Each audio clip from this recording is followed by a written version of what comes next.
Good morning, nation. Hope you guys got your coffee ready because it's about to fucking kick off. Let's get it.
For us to come home in front of our family, fans, Raider Nation, the Black Hole.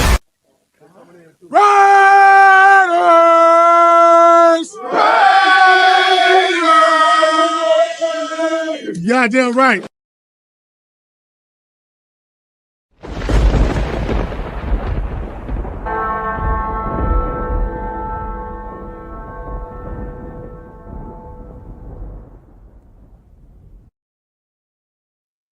Yo, good morning. Salute to everybody this morning. Appreciate you guys stopping in for another episode of Good Morning Raiders. Man, oh man, what a night we had last night. It was crazy. Obviously, the news hitting the media literally yesterday afternoon about Geno. We're definitely going to go ahead and tap into that because we do have a lot to talk about. But I appreciate everybody pulling up with me tonight, this morning. Make sure you guys have your coffee or whatever helps you get your mind right this morning. Really quick though, appreciate everybody tapping in. If you are new to the show, make sure you guys hit that subscribe button for sure. Make sure you guys go ahead and click those thumbs for sure for all my ride or dies. Hit those notifications because as news happens and we're about to get into the busy week, I'm going to go live. So make sure you don't get left out in the dark. Appreciate everybody tapping in with us on this morning on Good Morning Raiders. Appreciate everybody in the chat. Speaking of chat, let me go ahead and go into it. Salute a few people that are on here already. My guy, Billy Davis, appreciate you tapping in. Chris, good morning, brother. Yes, sir. Let's get it started. JCJ, appreciate you tapping in, brother. Good morning, Tyler A. Thank you for pulling up, brother. Armando, what is up? Appreciate you tapping in. And anybody else I'm missing, appreciate you guys tapping in. iPanda, appreciate you, brother. But let's go ahead and get this thing started because I can't wait to go ahead and really talk about the Raiders' future. Now that we got one piece of the puzzle solved, we can go ahead and start putting other things together. But this is really was a piece that we're trying to go ahead and figure out. We had takes from all over the place, from Aaron Rodgers all the way down to Russell Wilson, and who would have thought it was Geno all along. But let's go ahead and get into it. I'm going to go ahead and bring out my next guest. You guys know this man from his show, QX Go on YouTube. Also on Instagram and X, the Go 209, and then obviously, last year went viral with the whole Kermit thing for sure. But he has great takes on Raiders football. But let me go ahead and bring out my guest, my guy, the GOAT 209, Josh. How you What up, doing? brother? How you doing? What's How you going? doing? Good, man. Appreciate you tapping in. Appreciate you being with us on this Saturday morning, man. I know you got a busy schedule, so I really appreciate you tapping in. But man, what a crazy was it almost 18 hours or so. Oh, I don't know. I don't know. A lot of people didn't really see this coming. I mean, it bleeped on the radar for a bit, but then it kind of died down and went away, and then we never heard anything about it again. And then, next thing you know, uh, it blows up on Twitter. Raiders trade for Geno Smith, and so he's now a Las Vegas Raider. Tell me, brother, what are your thoughts about him now being part of the Silver and Black? I mean, if you want to settle for mediocrity, then go for it. That's what we're doing. We're getting a third-tier quarterback at 30+ million. Reports are coming out from Tarasi and other sources that he wants an extension for 2 to 3 years at $40 million. You're paying $40 million for a third-tier quarterback that averages a turnover a game. He's going to win in some games. He's going to lose some games. He is obviously better than AOC, not by much, but he is better. We're probably an 8-9 win team with him. I mean, is that what you want to settle for? Because that's not what I want. I'd rather just tanked and got a quarterback or started a rookie. So the price tag versus the upside is too much for me. I just posted right now because I check the cap all the time because they're always releasing. Right. You know how much cap space we have now? Just guess. How It's about gone. I don't know where is it at now? Because I know that We're at you got 50. posted, and I $50 checked million. on 50 million. Yeah. We have But 50. That's it. But that's not including like the Minshew cut and Andre. Is that Yep. It's up including to that? Yep. The Minshew cut was only $2 million because it was prior to June. The James cut is only $1 or $2 million. We would save more if we cut him later on in the year, but they just want to let him walk. We save more money next year with both of those. So it's kind of a next year plan with those. You see a lot of teams have the post and pre-June first cuts, and they always save money after June, but they cut them early just to let them walk so they can clear that space up. But $30 million for a tier 3 quarterback is not smart in my mind. This is what happens with Raider Nation. This is the third year in a row we had a Band-Aid. Everybody's going to gas up Geno Smith. Oh, he's this, he's that, he's great. Like, I had faith in Garoppolo. I'm like, all right, Minshew won 9 games last year. Maybe we have some faith. We're doing this for the third year in a row with the third coach. Like, enough is enough. Draft the damn quarterback and call it a day. I hope they still do draft somebody. I want them either to get Sanders or Dart. I'm happy with either of those. But Geno Smith as a starter is only going to be there for 2 or 3 years. He's 35 years old. And now we can't get high-level free agents that are on the market. The market is saturated with cornerbacks, linebackers, and defensive linemen. And now we're not going to be able to go after more than one of them. Yeah. So, I mean, it is definitely an upgrade from AOC. Stat wise, he basically almost dwarfs AOC. I mean, it was like 4,300 yards he posted up, and that was like 11 interceptions.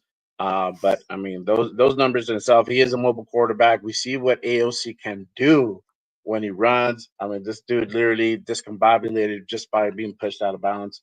So I see this definitely as an upgrade. This is a veteran presence. What it looks like. The play might be for them to go ahead and draft a quarterback. Now I don't know about Geno being here more than this 1 year, right? But those are the reports that are coming out that he's looking to go ahead and get a multi-year extension, and that's about that price range. I don't really agree with that. I would like to go ahead and have that 1 year. Help get, if it's Shadur, help him develop. If it's Dart, help him develop, and then we go ahead and start this guy next year, right? Hopefully, still that is the play.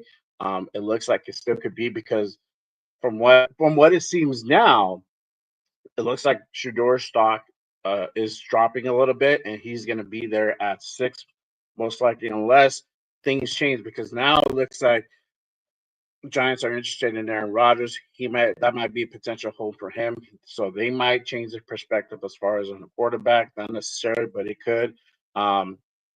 Same thing. Tennessee is looking to go ahead and trade out from that first, so their priority is not a quarterback. So literally, that just still leaves us kind of in the driver's seat on that top 10 position to draft a quarterback. What are your thoughts on still drafting a quarterback, and then who would you go ahead and want to pursue at QB? Oh, we need a quarterback, period. This is multiple drafts in a row where we've passed them up. We didn't have a plan after we let Derek Carr walk. So we have to draft the quarterback. And this is what I try to tell people. I was like, I love history. I love looking up the past quarterbacks, how the draft works, what the percentages are, analytics from that standpoint. You have to draft the first-round quarterback to win in the NFL. Last year in our division, we were the only one without a first-round quarterback. The entirety of the NFL, about 24, 25 starters were drafted in the first round. First-round quarterbacks are what pan out in the NFL. There's a lot of busts, but there's a lot of reaches. But at the same time, they all pan out. And we saw every rookie be successful last year that was drafted. Penix probably just getting his start. Yeah, we need to draft. Like we can't go into next year. Everybody's like, oh, tank for Arch. Like, you know how stupid that sounds? Like, we're not going to get the first overall pick. The draft capital's not there. We don't have the players to trade unless you're going to give somebody like Max Crosby, which is not going to happen. So you take what you get and you try to develop it if you're all in on that guy. And if Sanders is there at 6 and we pass, there's going to be a damn riot. Like, we're just going to be like, okay, so we're not winning. We're not winning now. With Geno Smith, I am horribly unhappy with signing him. Horribly unhappy. You're paying so much money. And here's the thing with Geno. Yes, he is mobile. Good for him. But you know what he does? He runs in the sacks. He's sacked at about 1.5 time rate of AOC. His pressure rate's about the same as Aiden O'Connell, and he's sacked about 100 times more than Aiden because he runs around the pocket. He doesn't stand there. Mm-hmm. But when you run in that pocket, you get more sacks. But the second part is he's going to be 36 years old. He's not as fast as he was. He does run. He'll run for like 150 yards during the season, 150, 200, give or take, 10, 15 yards a game. It's not really that major. So it's like it was always a mobile quarterback. Like, he's not that 23-year-old dude coming out of college anymore. So, I think people look back what he did with Pete Carroll, which was better. But then again, it was, a few years ago, he was a little bit younger. I don't know. He's going to have to acclimate to a new offense. I don't think he'll have immediate success. And the worry is AOC is good enough to try to beat him out. I don't think it's going to happen. So if Geno Smith comes in because he turns the ball over, people need to realize that and watch his film. Stop watching him run around and throw deep balls to Metcalf. The guy threw 15 picks last year. That's not starting caliber quarterback play. He starts doing that, has a 2 or 3 pick game. We're going to be calling for his head just like he did with Minshew and with Garoppolo. Right. Yeah, and then that is a concern of those turnovers being an issue. Now obviously we're going to bolster up that line. He's going to have time in the pocket. Hopefully that solution because I'm looking at the free agency market for linemen. It's a little bit thin. Obviously Trey Smith was really on the radar, and then Casey decided to go ahead and tag him, so he ain't going anywhere. Aside from that, there's not real big candidates in free agency. So now you got to look towards the draft, and obviously there's quite a few names on lineman side, especially just after the combine. Obviously, Gray Zabel's out there. Will Campbell being another one. He's still solid, though he did go down a little bit from that combine. I got a few other people that I've mentioned before that you can go ahead and grab and plug in into our system. So it'll be interesting to see how they go ahead and pursue as far as the lineman side of it. We definitely got to go ahead and develop the run game now. That is a major factor that we need to go ahead and start putting together for this next coming season. As far as so since we're on the draft talk, let's go ahead and dip into it. So it's right, we just stumbled onto it. But I agree. If it's not Shador's going to be there most likely at 6. And these guys, I know there's people that hate on Shador, right? A couple of my boys that are on this chat, I know they do. But the matter of fact is that he's going to be picked. He's probably going to be because Cam is going to definitely go. There's a gap between Cam and Shador that's been set from the combine that just happened. So Cam is most likely going to go first. It's either going to be Cleveland or New York, and then we're going to have Shador. If obviously if Cam is there, and both Cam and Shador at 6, I'll be surprised. No, Cam's going to run a raw. Yeah, no, he's yeah. So all the trade talks of us trading up are gone. We're not going to sign a quarterback and trade up. It's gone. No. Yeah. So we're going to say at 6. So the play is at 6. Either you're going to wait and see if these guys are there, if Shador's there. If not, you're going to have an option whether you're going to trade out or you're going to go ahead and get best player available, which is still an option for them. If in case, obviously, if Shador gets snatched up for whatever reason, somebody leapfrogs us and they go ahead and decide to snatch him up, then the question is, do you trade down to go ahead and get a dart, or do you stay at 6 and get best player available? What do you think? If Shador is not there, I would probably trade back. The only real option. So one of the things that scared me was Will Johnson didn't do the combine. So and I watch a lot of college football. We don't really get to talk about it that much until the draft. But Will Johnson looks great on tape. He looks like a shutdown corner. But there's always tendencies of NFL players, if they don't meet certain criteria, there's a higher chance that they're going to be a failure or not be as good as, kind of advertised. So the rumor was Will Johnson isn't doing the draft combine and didn't do it the 40 because he runs a 4.5 40. So shutdown corners usually run 4.3 4.4. Once you get in the 4.5 you start to have that drop off of talent. And that's what scouts are worried about. So what I'm hearing, I'm always looking online, talking to people, Michigan, things like that with the top draft picks. What I'm hearing is he's training to be better sprinter so he can test better at the combine. So his draft stock, kind of goes up a little bit. So if he comes out and runs a good 40 at the pro day in Michigan, I think you would take him number 6 if Sanders isn't there. If for some reason he has a bad pick, I don't take Campbell at 6 if he's there. I just don't. He has some issues. He's had some problems with tape. His metrics don't really line up. He's a good player, but I don't think he's going to be great. But he also can be a bust. He could be that Robert Gallery where he just sucks for 3 years and you got to move him to guard. And a lot of people are saying that, he's going to probably be better at guard than he will be at tackle. And that's not a top 10 pick. That's not something you draft the top 10. You're like, hey, this is the guy. This is where he's going. So for me, trading back, you're going to have to trade into the teens before Pittsburgh. My prediction is Pittsburgh will take Dart if he's there. They did the same thing with Kenny Pickett. It didn't really work out, but I think they take Dart if he's there. So you got to trade up before him. I don't think the Jets will be trading for a quarterback. They'll probably just sign somebody and roll with it and get a draft pick. And I don't think New Orleans is going to sign somebody either. So New Orleans is not going to draft a quarterback. So I think they're happy with Carr over there for whatever fucking reason. I was like, okay. Yeah, I don't think those two teams are drafting a quarterback because taking Dart that high is a stretch. Sometimes you reach for players, but I think that's a bit of a stretch when you can get an elite talent. So if we trade back to the early teens, 12 to 15 range, somewhere around there, yeah, I'm all happy for it. You take Dart there, you get a second or third round pick, and you call it a day. Right. And you stockpile defensive players. So it just depends where they fall. All depends if New York takes Sanders or not. That's what it depends on. Right. Exactly. I mean, even if you trade back, and let's say, for example, the Jets overreach and they decide to go ahead and take Dart at 7, which I know it sounds far fetched, but it could definitely happen. And they're the fucking team that can definitely pull a move just like that, which is great. That's fine by us because we're not going to overreach. And and at this point, why would you want to overreach? But even if you're at 18, if you're in that range, you still have options to go ahead and get receiver Emeka out of Ohio State is somebody that I really, really like. I think he'll be a good weapon to go ahead and have, especially if we're not going after like DK. If DK is truly off the table, which he could be now.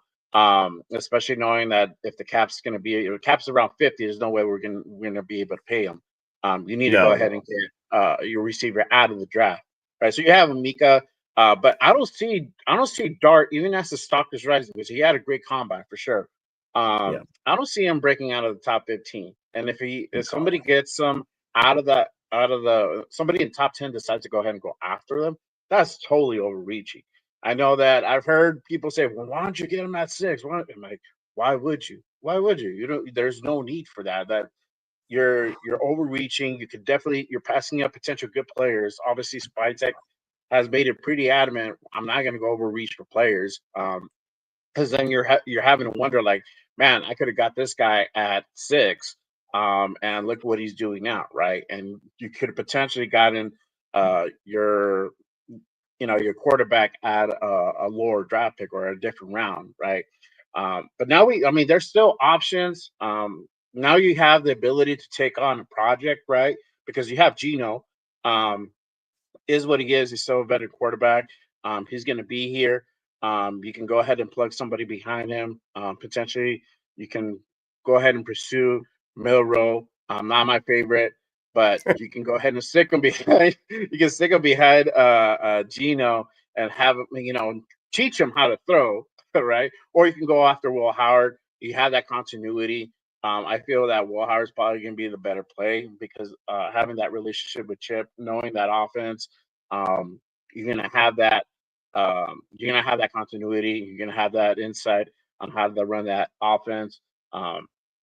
But I still feel that you still have options, even if these guys all 3 get taken. You still could go ahead and put in a project quarterback behind Geno, and at that point, I mean, if that's the case, then maybe a multi-year where he stays another year, or you extend him for another year. That could be an option if you're having like a lower class QB with lesser time to go ahead and give him time to develop. What do you think? Like, as far as if these guys are not available, are you still picking somebody at 3 or on the 3rd or 4th round? No, it's going to be a wasted pick. I wouldn't even do it. I'll tell you a little story about Will Howard. Like I said, I watch college ball. Will Howard couldn't start at Kansas State. He got beat out by a guy that plays Canadian football and plays in the USFL. That's who he lost his starting job to. He had an amazing team around him. He had 2 of the best running backs in the country, some of the best wide receivers, some of the best coaching, the best offensive coordinator in college football, one of the best defenses in college football. Their talent was so elite, like it didn't matter what Will Howard did. Will Howard at a school where he had to be the man, he couldn't. And I want you to look this up. Look up the guy he lost his starting job to. He is literally I think he played for the Birmingham Stallions or something. He was the AFL or UFL, whatever the hell is, MVP. That's who he lost his starting job to. So when you see guys that can't, do that, the other thing, one of the things that scares me about Dart, he lost his job to Miller Moss. So he couldn't beat out a guy that we don't even see as a top prospect in college. They might develop, but at the same time, it's like they got beat out by somebody that's lesser talent and we don't see. And now we're hyping them up. That kind of worries me a little bit. Because the NFL is every man for himself. So in 3rd or 4th round, I would draft a quarterback. If there's any in the 2nd round, Milrow's the only one I really think that has a high ceiling, low floor that I would take just because of the ability of his run game. That'd be the only reason. Will Howard, I'm like, he's a big pocket presence, pocket passer. Right. He's probably not going to be anything. Last year, everybody hyped up Spencer Rattler, like this guy's it. He's going to be the man. And look what he came and did. Didn't win a damn game. So a lot of these late round quarterbacks have a lot of holes, and it takes a lot of time to develop. And a lot of people, what they'll do is they'll fixate on the one guy that's successful. So say a Dak Prescott or Russell Wilson. Well, these guys were late round draft picks. Let's say, yeah, they were. Those two were. And then let's take a look at the 50 first round picks that were successful in NFL that you compare those to. So drafting in the late round, and we've drafted 20 quarterbacks in the late rounds past 15, 20 years. Which ones worked out? None of them. I put a whole list on my X because I was like, oh man, I was like, oh shit, I remember that guy. And Walter and all these other people, Connor Cook were like, man, he's a great pocket presence, and he's out of the league in 4 years. I think you build depth on your defense and offense on those third, fourth round picks because those guys turn into usually eventual starters and core players. So you get people like Kuntz. Kuntz was a third round pick. You can get that at that level, or you can get a quarterback that's probably going to be a bust. So, and we have too many holes. We have too many holes right now to do that. I think we draft that and just kind of build our defense. I think that's what we really need to do. I think Mora's going to walk. We need a safety. We're going to need a cornerback. We need a linebacker. There's 3 key positions we need on every level. So, yeah, for sure. And having some of those guys, I mean, obviously, Hobbs, look, he's gone. He's not coming back. Kuntz, which I'm okay with. I am okay with too. We're getting half a season production from the guy, and for the last 3-4 years or however long he's been here with us. So I'm good with that, and especially asking for what he's asking, I'm good. We can definitely. We have Jacorian Bennett. He's coming back. I'd rather go ahead and keep that flyer on him. And he's developed. He was showing progress right before he ended up getting injured with that ACL tear. But I feel that he's going to come back. He's going to go ahead and keep still on that right track. So we still have him. Obviously, Morig is going to be the other question, whether or not he comes back. And that all depends on what type of agreement they can go ahead and come together as far as dollar wise.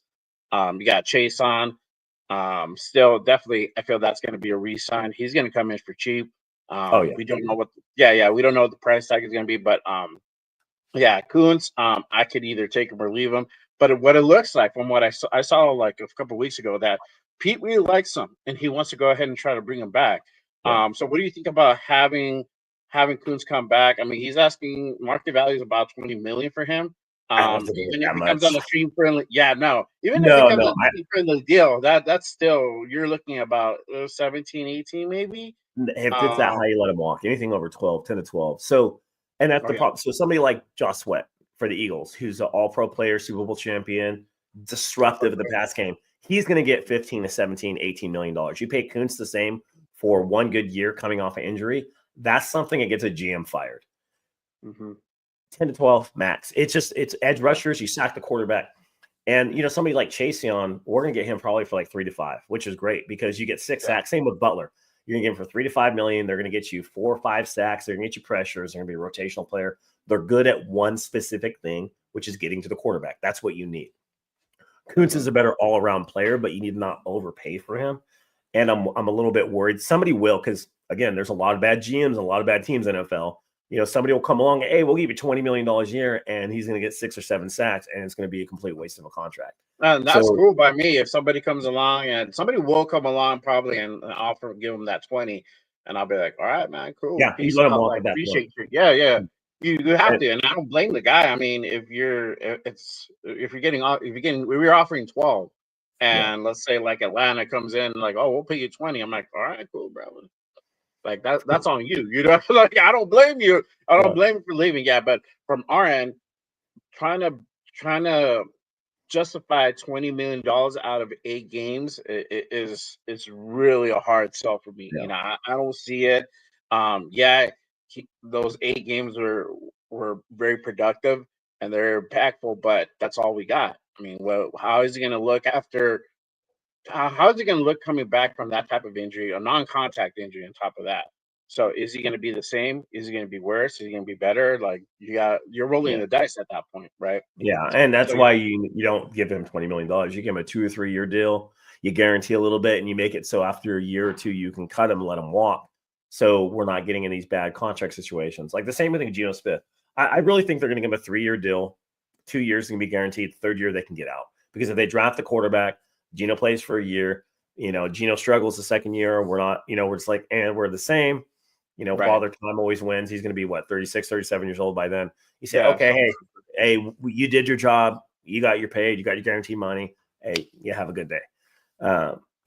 And people are asking, like, what would I rather done? I wouldn't have signed a quarterback. I would have drafted. I would have took that $40 million, picked up a player like Greenlaw, picked up a player like Ward, picked up a player like Reed, picked up a player like Sweat. You could have got 2. I want you to remember this.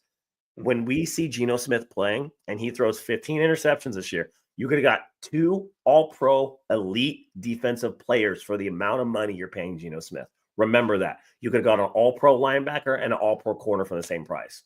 And you could have rolled the dice with a rookie cornerback. You see what Denver did? That's what they did. They're like, all right, we're going to roll the dice with a rookie. We're going to put Surtain out there. We're going to put our badass defense out there, and we're going to see what happens. And they may not did well in the playoffs, but they still made it. And, I think next year they're going to be even better because of it. Yeah, no, for sure. But yeah, I mean, Geno stats. This is what it is. It's about 4,300 yards, 21 touchdowns, 15 interceptions, QBR of just over 53. So 53.8. I mean, so that's what his production was last year. Obviously, this past year was a year where he didn't have Pete Carroll. Now they're coming back together with that change. That's yet to be seen. Obviously, for our sake, we hope that he has a way better year than he did last year. But putting up those kind of stats, we're getting about 20, 25 touchdowns. I'm taking it especially after that, we had that struggle with AOC and just putting points up on the board in general. But yeah, I mean, as far as the re-signings, I'm waiting on Morig to see whether or not he's going to get re-signed. Obviously, Spillane, that's most likely it's going to be a done deal. We're keeping Spillane regardless. There's no way we're letting them walk. Yeah. What do you feel about Morig coming back as well? If we sign Moore against Spillane, that's about half our cap space. Honestly, we drafted safeties. We drafted Taylor. We have Smith. We re-signed Isaiah. I think Epps is walking. At that point, you might have to let the young guys take over and kind of realize, like, all right, well, these young guys are going to have to take over. We're going to have to build our front seven and see what happens, because you're going to spend all this money in one place and we're going to still have all these holes. So if you look at our defense last year, let's say we just bring everybody back. Let's say we bring Kuntz back, Spillane, Morig, Isaiah starts, and we have Jones and Bennett on the corners. We gave up some of the most passing touchdowns in NFL last year. Our pass defense for explosive plays was absolute garbage. Jones gets burned. He is not a cornerback 2. That is a weak spot. And then on top of that, we couldn't stop the run. Now, even before, when we had a full defensive line with Max Crosby without, Wilkins last year, we still had issues stopping the run. We need better linebackers. So if we go into this year with our defense, it's going to be a bend, not break. We'll probably be, 10th to 12th, somewhere around there. But we need improvements on our defense to make it that elite level to support Geno Smith. Because if we don't have that, we're destined for a 500 season. So to me, I always say build defense, because we're going to go in a division. You got to compete with Herbert, Knicks, and Mahomes, and you got to compete with 3 Hall of Fame coaches. You're going to beat them with defense. You're not going to beat them in a gunslinging competition. It's not going to happen. That's not how you beat Mahomes. No, it's not. You hit them. And so you build your defense. And if you have holes in your defense that teams can exploit, they're going to exploit them. So I think we need to build our defense. I don't want us to draft Genty. I don't want us to draft McMillan. I just don't. Like, we're good. No, draft defense. Oh man, I saw that mock draft that Lance something or other did on NFL.com. I'm like, what the fuck? Why are we getting Genty at 6 and then like Shadur drops to 29th and then the Browns trade back up to get him at 29. I'm like, what? Yeah. Like you literally made that dude. I'm surprised that he didn't put the Jets to go ahead and get him at 7. But yeah, I mean, it's just fun.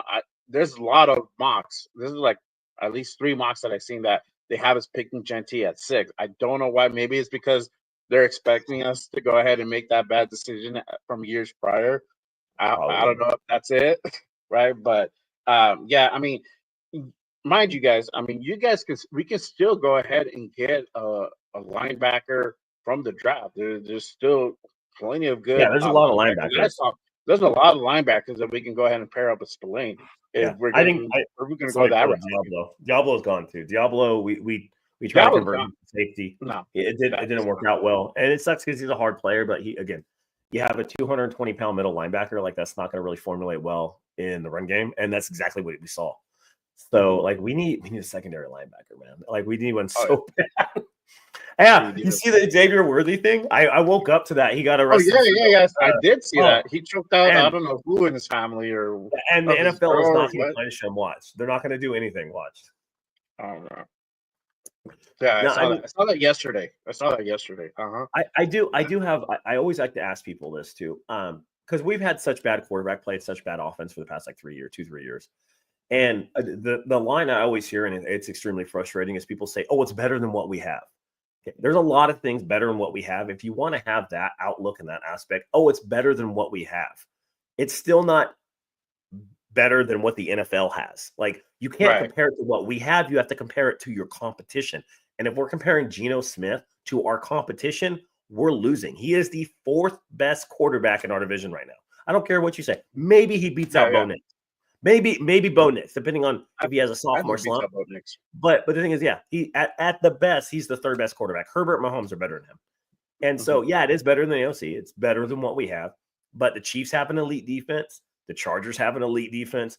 The Broncos have an elite defense. So it's like, okay, well, now that we're kind of formulate back to the quarterback, now you got somebody who's not really that good in ball control and turns the ball over.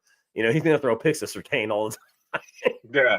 So it's just, I tell people, like, look at it from an aspect, not what we had versus what we play. That's the best way to look at it. And that's why I'm unhappy with it, because I look at Geno Smith compared to other quarterbacks. I'm like, there's 15 guys I would take over him in the NFL right now, you know, just realistically. Yeah, no. I hear you. I mean, it's something that obviously you cannot overlook.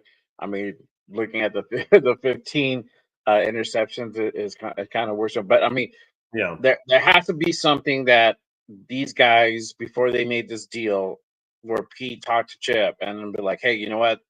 I want to go ahead and bring this guy in. What are your thoughts? Can he run this offense? Do you feel like he can go ahead and execute it before we go ahead and make this deal? Because obviously there's checks and balances that have to be done in the front office before they make this type of move, right? Because I mean, we gave up a 3rd round pick, and that's Tay's 3rd round pick that we gave up to get this guy, you know? So we didn't lose any draft picks. We still have originally what we have. But still, I mean, you're still giving up a 3rd for this guy. Which is way too. I mean, I won't say it's way too high. A 3rd round pick for a starting quarterback is not bad, but again, he's probably. I mean, I had somebody say he's a top 10 quarterback. I'm like, in what world is he a top 10 quarterback? Guys that throw 15 picks and start for 3 years are not top 10 quarterbacks. You know, he's not even the best quarterback in our division. So it's just. You know, I try to talk to people sometimes, talk to some sense, and people will say, you're negative, you're this and that. I was like, no, dude, I've been going to games for 20 years. I'm tired of losing. I'm tired of watching this quarterback carousel. I'm tired of not keeping players. Like, we pay a lot of money to go. I want us to win. Like, I hope he succeeds, and I'm trying to have faith in it, but I understand this is a short-term solution.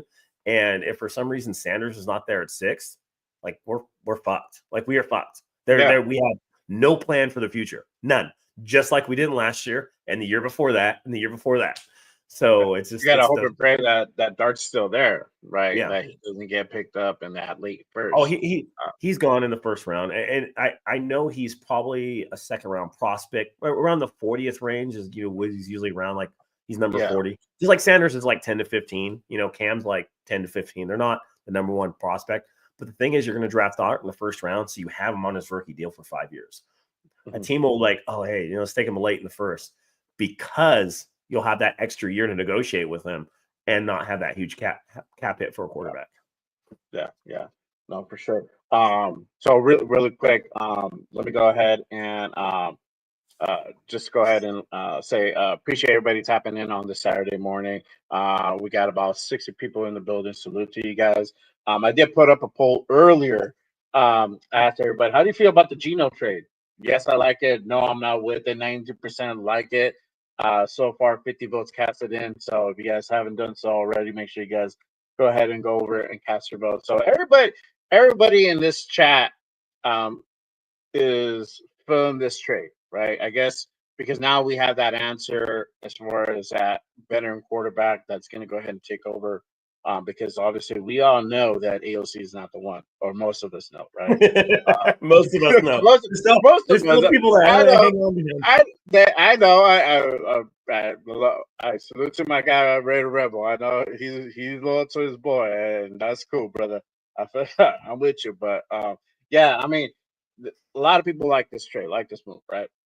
So, but now the question, we got that part figured out. Whether we like it or not, it's a done deal. He's here, and he's going to be here for this next season. Now, who are you going to pair him up with, right? Is a question. Are we going to go ahead and go through? Can you hear me? Oh yeah, I can hear. Oh yeah, my bad. Are we going to go through free agency for a wide receiver, or are we going to go towards the draft, or are we going to do both? What are your thoughts? Because obviously, do we still try to go after DK, or do we now? Lockett's also available. I know I heard your thoughts on Lockett, but what are your thoughts as far as free agency or the draft, or both, for a wide receiver to pair him up with?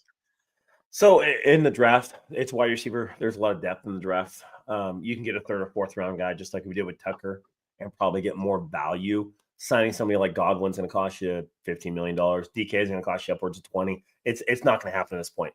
I told people, like, there's going to be a decision to make. Either we're going to have the quarterback, or we're going to have a wide receiver and defensive player. So to me, the wide receiver is the casualty in this equation.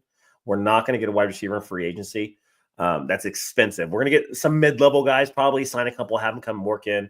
A guy I like, Elijah Moore from Cleveland.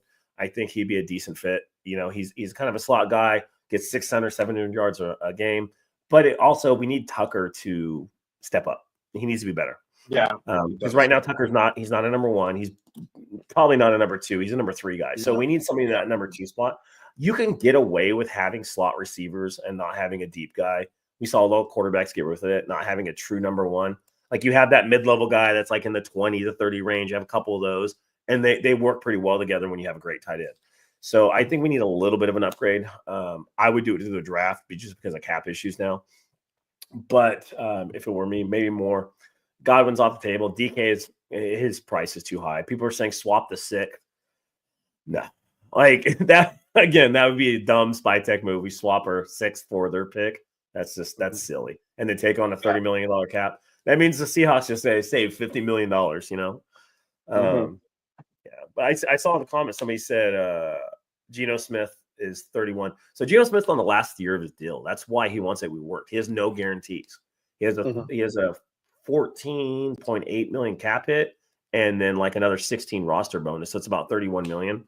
So after this year, his contract, he has no contract. And quarterbacks don't like to play on that because he gets hurt, he's done. So he's gonna want some guaranteed money, and his contract is a little bit below market value. So he'll get 35 with the signing bonus. Yeah. He's about 31 for sure. But yeah, I think as far as free agency prospects, I mean, it's hard for me to really think we could still get DK over here, and because obviously we got to give up another pick and still pay the dude, and it's going to be about a $30 million price tag. And if that cap now is about 50 to 60, that's you can maybe get a one or two players after that. But yeah, I don't see that. I mean, Tyler Lockett is there. There's and that honestly for that free agency market for wide receivers is not really a whole lot impressive. You got Stephon Diggs, but he's already on the older side. He's injury prone. Devontae is definitely out of the picture. We're not bringing that dude back. Chris Godwin is an option, and I'm okay with that. I said Tyler Lockett. DeAndre Hopkins is another potential option. Slayton also became available. But other than that, I mean, you got a pretty slim pickings. I mean, the only one really that I like that I feel that, but he wouldn't be a true number one is Matt Collins. Matt Collins was with us. He got shipped out once the McDaniel era came in, and he paid the price for that. But when he was here, he was a workhorse. I like what he did with Buffalo. He's been solid. He's a lunch pail guy. He's going to go ahead and give you productivity. He's going to block for you. That's something that we need from our receiver corps to go ahead and help with the block as well. I feel he'll be good wide receiver 2 or wide receiver 3. You still have that deep threat with Tucker. But yeah, you can potentially get it from free agency. You can go ahead and get a guy like Umika. You have Jaden Higgins. He had a great combine, killed it. You still have like Savion Williams from TCU. That's potentially an option. Got a few other names out there as well. Manor. He's from Stanford. He's being looked at as well. So that could be another potential guy, because what we need is guys that are at least over 6 feet tall, or not 6 feet tall and more. I know everybody's like Tez Johnson. I'm like, that dude's 5'5". Like, no, I'm good. I saw his height on the combine. I'm like, oh my god, that dude's 5'6", 160. And that's the thing. So like, I was laughing. I was like, all right, if he runs like a 4.3, like somebody's gonna pick him up just as a burner. Right. And he ran a 4.5. I'm like, oh. So I was like, he's a little slot dude. Yeah.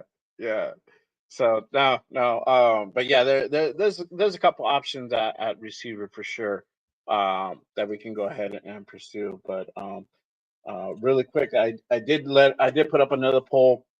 I did ask everybody, should the Raiders still go ahead and trade for DK? Yes, send him a package deal. No, it costs too much. So currently, 68% is no, don't trade for DK. 32% says yes. Send them with a package deal with 25 votes currently casted in. So make sure you guys go over and cast your vote for sure. Speaking of trades, obviously, somebody that is been floated on the trade block is Michael Mayer, right? So Michael Mayer is on the trade block. Now, if you potentially want to do a DK trade, I mean, the name Michael Mayer floats on there because I believe Seattle does need a tight end.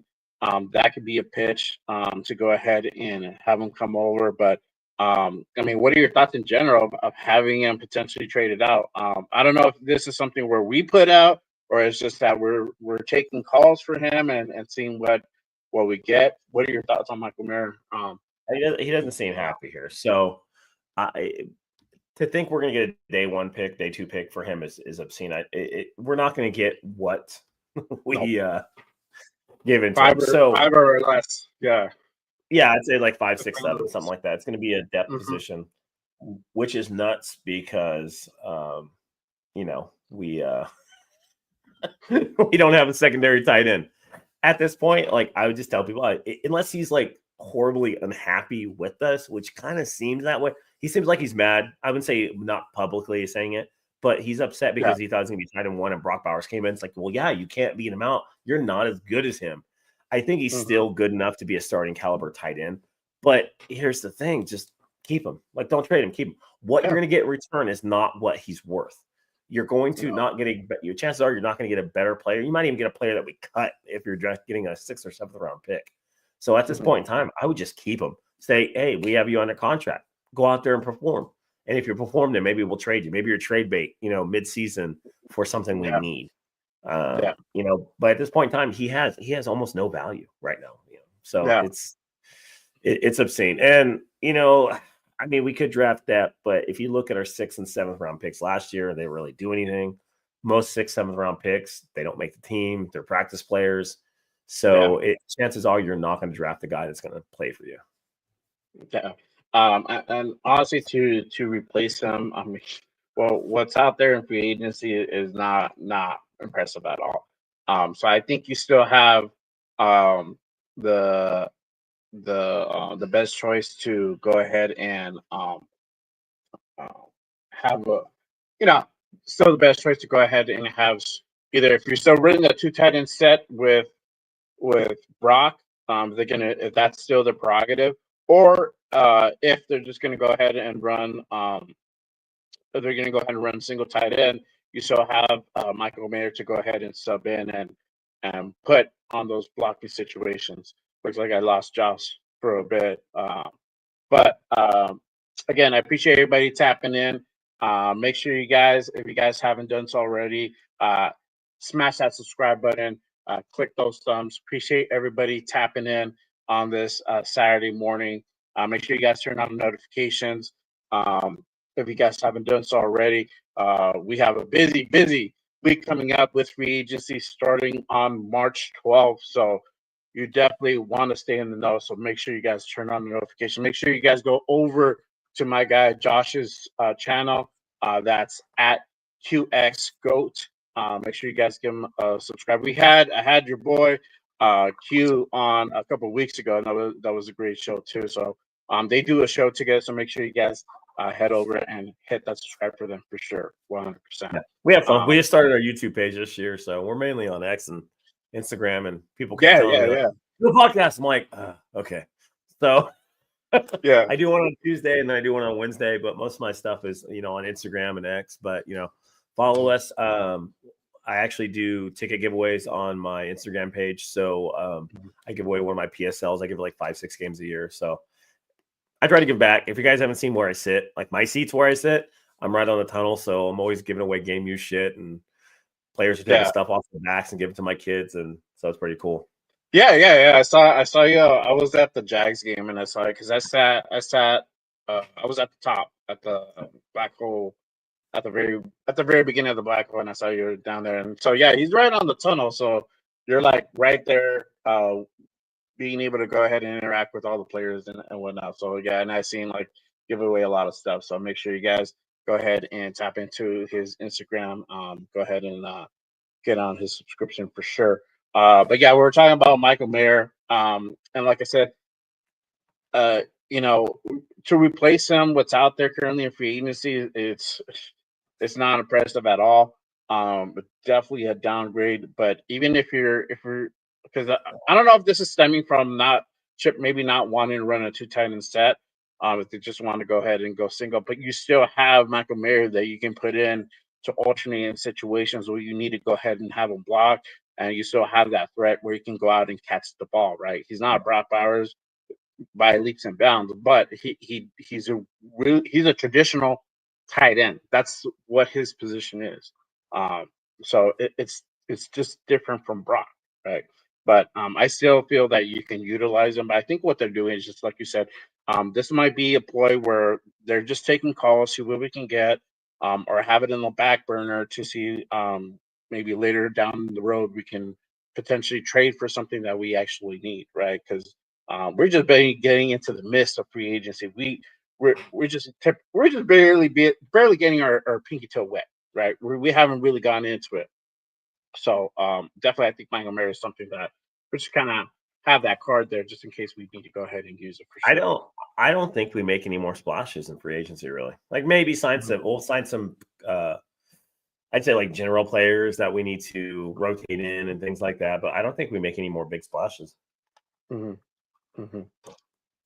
Yeah, I mean, I think this was a splash. This was a splash. I think this was a splash too. That's why everybody went on last night, because we all knew this is probably the biggest splash that's going to be in free agency trade this offseason. So I mean, obviously they might get somebody at receiver. The running back situation is still the next question that's out there because we need to figure that out. We had basically no run game We have no last running year. backs. We had no running backs. And Madison's gone. Abdullah, I don't know. I heard that they might want to bring back Abdullah. I just that's a rumor that I heard. I haven't heard too much about it yet. Um, so either they decide to go ahead and stick with Abdullah, or they go ahead and get a guy out in free agency. I mean, even free agency, that's slim pickings. You got Aaron Jones, but he comes with a high price tag. Uh-huh. Nick Chubb, but he's injury prone. Najee Harris, he's not as good. So I mean, who would you even get at free agency for running back? So for me, I have my favorites. So there's four. No, Najee Harris is ass. He averages 3.9 yards a carry. He's 250 pounds, and he can't score in the red zone. He is not an explosive runner. He gets 1,000 yards because they're feeding the ball 300 times. He can't. He's not very good. Cam Scatterbo is going to be a change of pace back. Everybody's on him because he runs like a man. But in the NFL, that's not going to equate to a starting running back. He's not big enough. He's not fast enough. He'll be a good change of pace back. Mm-hmm. For me, I think Sincere came on in the year. You give him his chance and see what he can do, really. If I were to get a free agent running back, honestly, I know he has injury problems. I would go after J.K. Dobbins. He's the most explosive out of the bunch. He'll be a rotational back. You do him or Aaron Jones. Dylan's coming off an injury, so there's some issues there. Dobbins with the ball in his hand is amazing, but he gets hurt all the time. So you can bring him in on a rotation, or you can bring Aaron Jones in. Both those guys are going to be like $5, $6, $7 million, cheap for the amount of productivity you'll get out of them. Yeah. For Aaron Jones, his market value is about 5.5. So I mean, you could get him on the cheaper side. You can offer him about 6.5, 7, on a 1 year, and then go ahead and call it a day. And then obviously you with this running back class in the draft, you definitely got to go ahead, if not one but two running backs. You have that ability. You can get them at different ranges of the rounds. You can get somebody in the second or third, and you can still pick up somebody in the fifth, maybe even the sixth that are still great quality. Yeah. I've said that before. With this running back class, I mean, obviously you have Judkins, you have Henderson, Marion. Marion's going to go late first, but if you're really looking towards the second, you got Judkins. You got Henderson, you got Caleb Johnson, that's out there. Later rounds, Dylan Sampson, you got DJ Giddens that are out there. So yeah, you have options. You don't have to go ahead and just commit to one guy.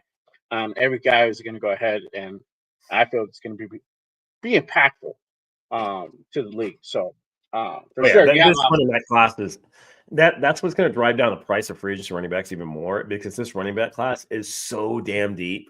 Like you literally have 10 guys, 10 to 12 guys that are going to be rotational or starting backs in the NFL out of this draft, which is nuts. You're going to replace a third of the running backs in the NFL with this draft. So it's really going to drive down the price of running backs, and you can nab somebody in the second, third round. I wouldn't do a second. You can nab somebody in the third round that's going to be a good back for 5 years, and that's all you really need. You rotate them every 3 to 5 years. You're probably not going to get somebody that's like Saquon or generational talent, things like that. But yeah. I'm reading the comments because I'm logged into my YouTube on my phone. That's why I saw. You really think Geno Smith is better than Baker Mayfield? Come on, dude. Like that's no. And Trevor Lawrence, no. Trevor Lawrence and Geno are about the same. They're meh, but Baker's better than them. Baker wins games. He's won drives. He's been in the MVP conversation. He fucking balled out last year. Like he was on the Browns. Like, what do you expect? Like they ruin everybody's career. Yeah, but speaking of which, let me go ahead and tap into the chat. So usually the first hour we just go ahead and chop it up, talk about ball, and then second hour we'll start tapping into the chat. Again, I appreciate everybody tapping in. It's about 60 people in the building. If you guys haven't done so already, make sure you guys hit that subscribe button. Click those thumbs for sure. Help to support the show. Make sure you guys go over to QX to go ahead and give him a sub as well. They do their shows every Tuesday on YouTube as well, and X and Instagram for sure. All right, so let's go ahead and kind of get into it. Let me go ahead and take some comments from the chat. And again, appreciate everybody tapping in. Let's see. Desert Raider. They have to have a better plan and a stellar defense. Facts, brother. Let's see. And we just went over EC's comment. Jaw Raider says CBS Brian McFadden gets an A for Geno, get an A for Geno, and there will be a win now. Pete, don't got time. He'll be 74 September. Yeah. So they are in the well now mode. I mean, I think that was the move. That's why they made the trade for Geno. They're trying to go ahead and put something together. But obviously, I feel that having Chip here, it is meant for a young quarterback as well. So I still think that's still going to be the play there. I'm so glad we didn't get Aaron Rodgers. Facts, bro. How'd you feel about Aaron coming over potentially to the Raiders? I know that was like we're associated with every fucking quarterback in the market, but I knew Aaron Rodgers was on that hype train just before this trade happened. Every player that's released, we're like, oh, he's a Raider. I want that one. It's like we can all dream, but end of the day, I don't think Aaron Rodgers was even considered. I'm not. I kind of figured we're going to go with somebody that had ties to Pete Carroll, so it was either Geno or Russ. And I told people, I'm like, Russ isn't coming here because Raider fans will eat that dude alive. The fact that he played in Seattle, he's kind of fucking weird. Gives like those stepdad vibes, like those weird stepdad vibes. I'm like, he's not coming here. We're gonna eat him alive. Like we would make fun of him so much in Denver. So I was like, he's gonna go to a soft fan base because he has to be like the center of attention, that kind of stuff. Yeah, so I was like, it's gonna be him or Geno, and I was like, but if we restructure Geno, I'm like, But with Aaron, I was like, there's no way in hell. He's too old. He's not that good. I know Max Crosby hyped him up. Max Crosby hyped up Najee Harris too. And he also hyped up AP. So he's 0 for 3. So yeah, exactly. That's what I was saying. To be mean, but this is what I try to say this in the nicest way because great players don't always make great evaluators of talent. And the main person that's a kind of a example of that is Michael Jordan. Like, dude could not draft worth shit.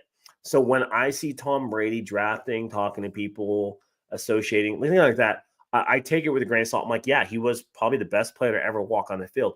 But that doesn't always necessarily guarantee you're going to be evaluate talent because people are not going to be built like you. They're not going to have his mind. They're not going to have his arm. They're not going to have his reads. They're not going to have his quick release. They're not going to be him. So it doesn't mean he's going to be a great evaluator of talent and be able to put together a good team. He has to prove himself still. A player and an owner are two completely different things. So until I see something on the field, I'm like, okay, you get respect because of what you did, but until you put a winning product on the field, I'm still going to be hesitant because I've seen Matt Millen. Matt Millen was a Super Bowl champion, great linebacker, fucking disaster evaluating talent for the Lions, ran that team into the ground and got fired. So it's just you have to take it with a grain of salt with these players when they say who they want. Yeah, no, for sure. That's what I was saying. I was the biggest anti Aaron Rodgers person out there when the whole talk. I was literally debating my guys on Wednesday. I'm like, why the fuck are we gonna do this? Like, literally, you're just basically getting another version of AOC. I mean, I know what he did before, and that was years ago. That you're not getting the same product on the field anymore. Especially after that injury. Forget that. I mean, I literally broke down. It's a 5-12 record. I know he put up all those stats, but at the end of the day, what do those stats bring? What do those stats translate into wins? Nothing. And he had weapons. He had Tay, he had Wilson, he had Lazard, and still, couldn't get it done. Couldn't get it done. So I didn't really see him being a benefit or helping us in any way coming to Vegas aside from just bringing drama over for sure. All right. Jason says, my guy said, Jason, appreciate you tapping in. We will get 17 games out of Geno. Geno is better than what we have had in the past 5 years. And that goes my point. Yeah, great. He's better than what we had. A bag of shit's better than what we had. So, Yeah, I mean, for sure. Anything was better than so I've been a season ticket holder forever. I've been going to games since I was a kid. Like I always tell the story. I remember paying to see Jamarcus Russell play, and the Raiders would give us. We buy a game. It was BOGO. You buy one, you get one. So they couldn't get fans of the game. So you buy tickets, and they give you a game for free. Yeah, that's the kind of stuff I deal with. So if we look at the history, yeah, he's better than it goes probably Gannon, Carr, Geno in the past 20 years. That's not saying much. Now, if you compare that to the NFL, not even close. So you have to compare it to what we're playing and what we're going against and what our competition is, not what we have. You take those Raider goggles off that have just seen dysfunctionality and losing for 20 years and say, oh, this is great signing. It's better than AOC. Yeah, there's 20 quarterbacks in the NFL that are better than AOC, 25.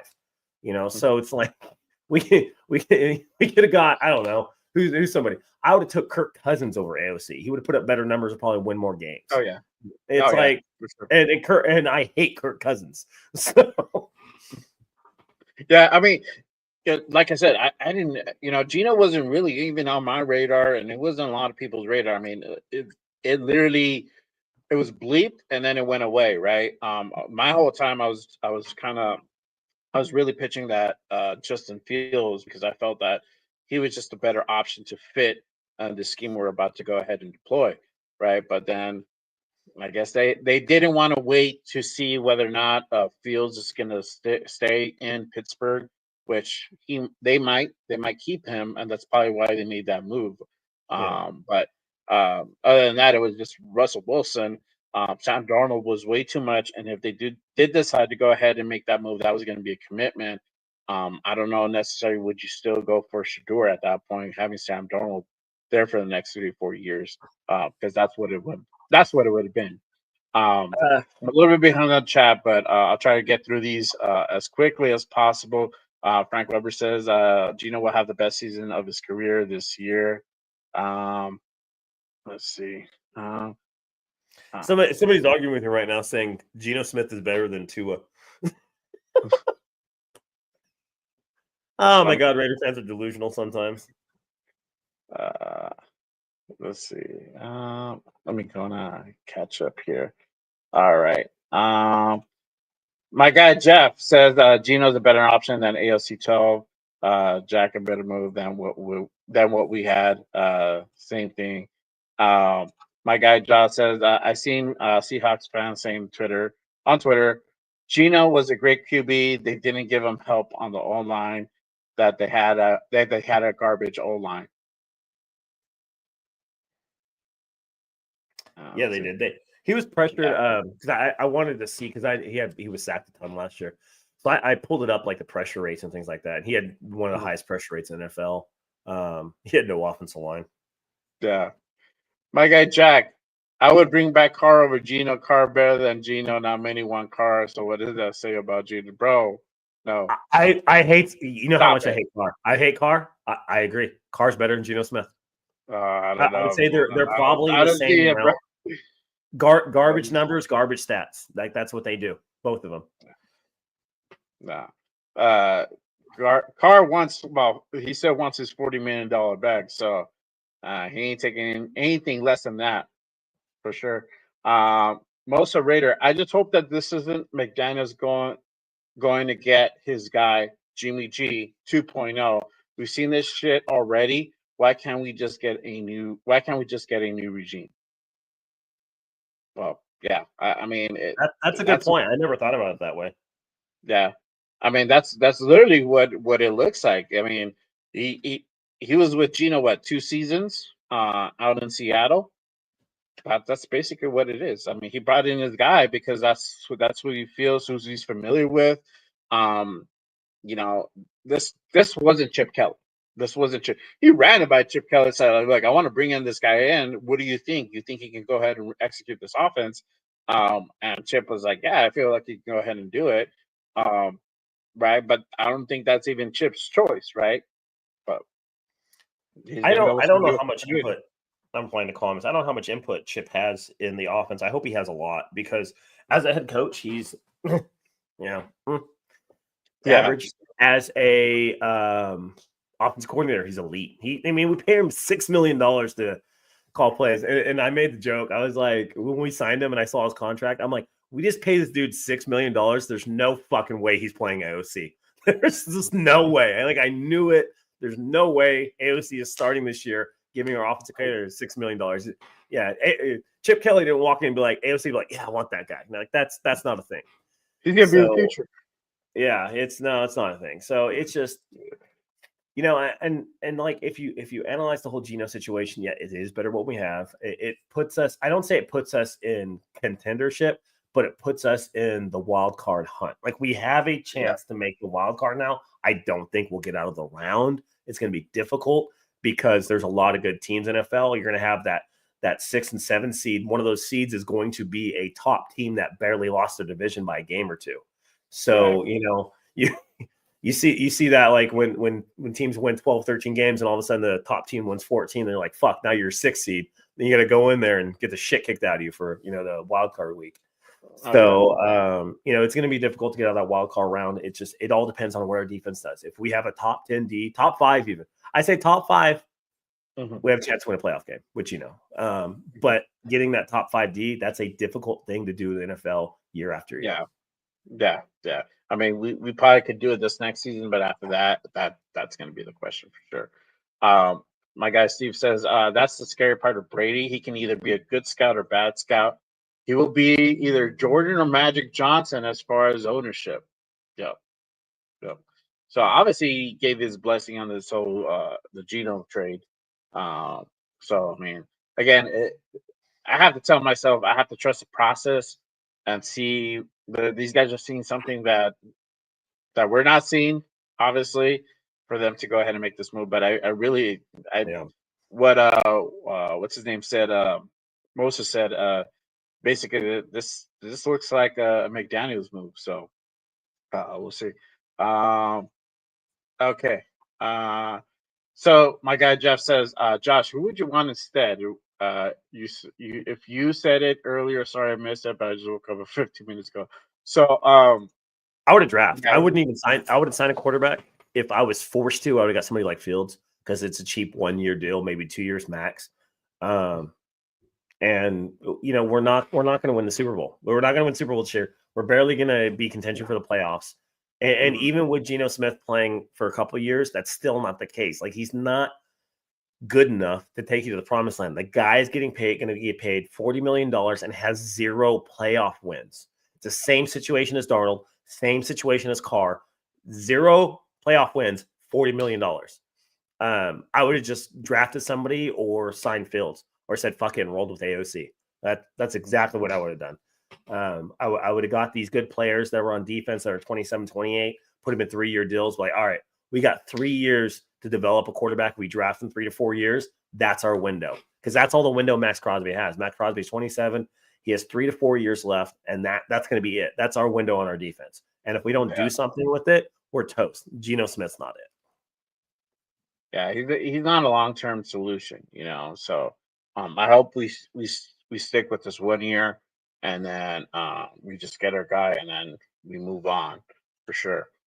Josh says under Geno, Pete QB rating was 60.8 and 68% comp percentage, 54 touchdowns, 20 interceptions, YPG of 242.2. Without Pete, he is his rating was 47.4 comp, 63%, 48 touchdowns, 49 interceptions, YPG of 210.6. Yeah, so obviously with Pete, he's better. That was it 2 years that he didn't have him. We saw the difference for sure. Oh yeah.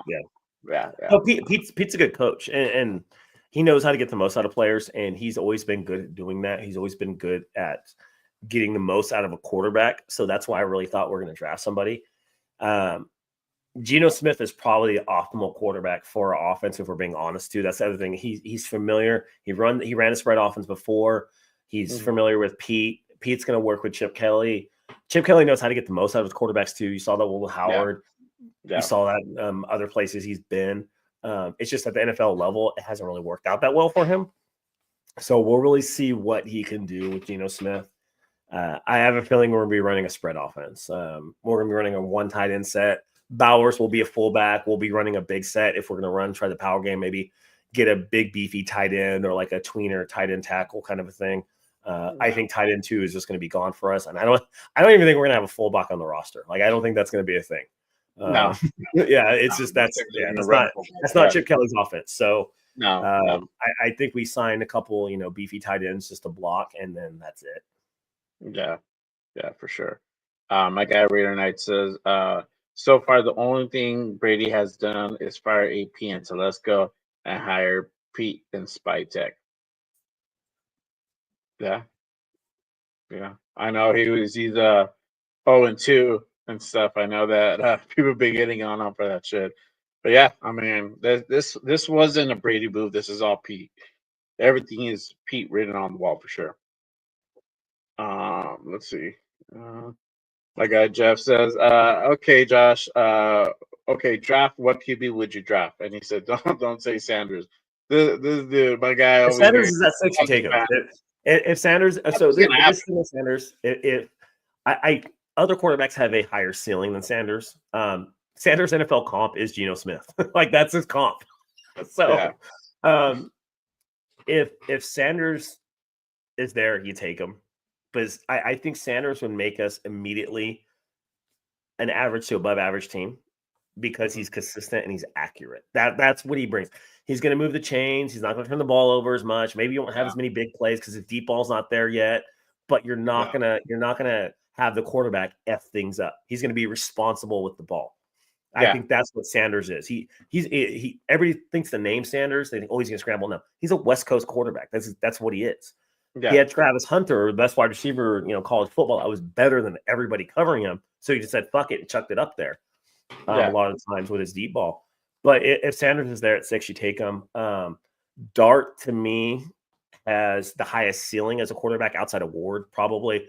But he could be a bust. Monroe is the biggest boom or bust. It all depends how he throws the ball. Some of the game footage, you saw him missing wide open wide receivers. But in the combine, he was throwing dimes. But, you're running around in your underwear. You can do a lot better than pads and, 300-pound Jason after you. Exactly. So it just depends. And the knock on Dart is going to be Lane Kiffin's offense. Lane Kiffin's offense is made for dummies.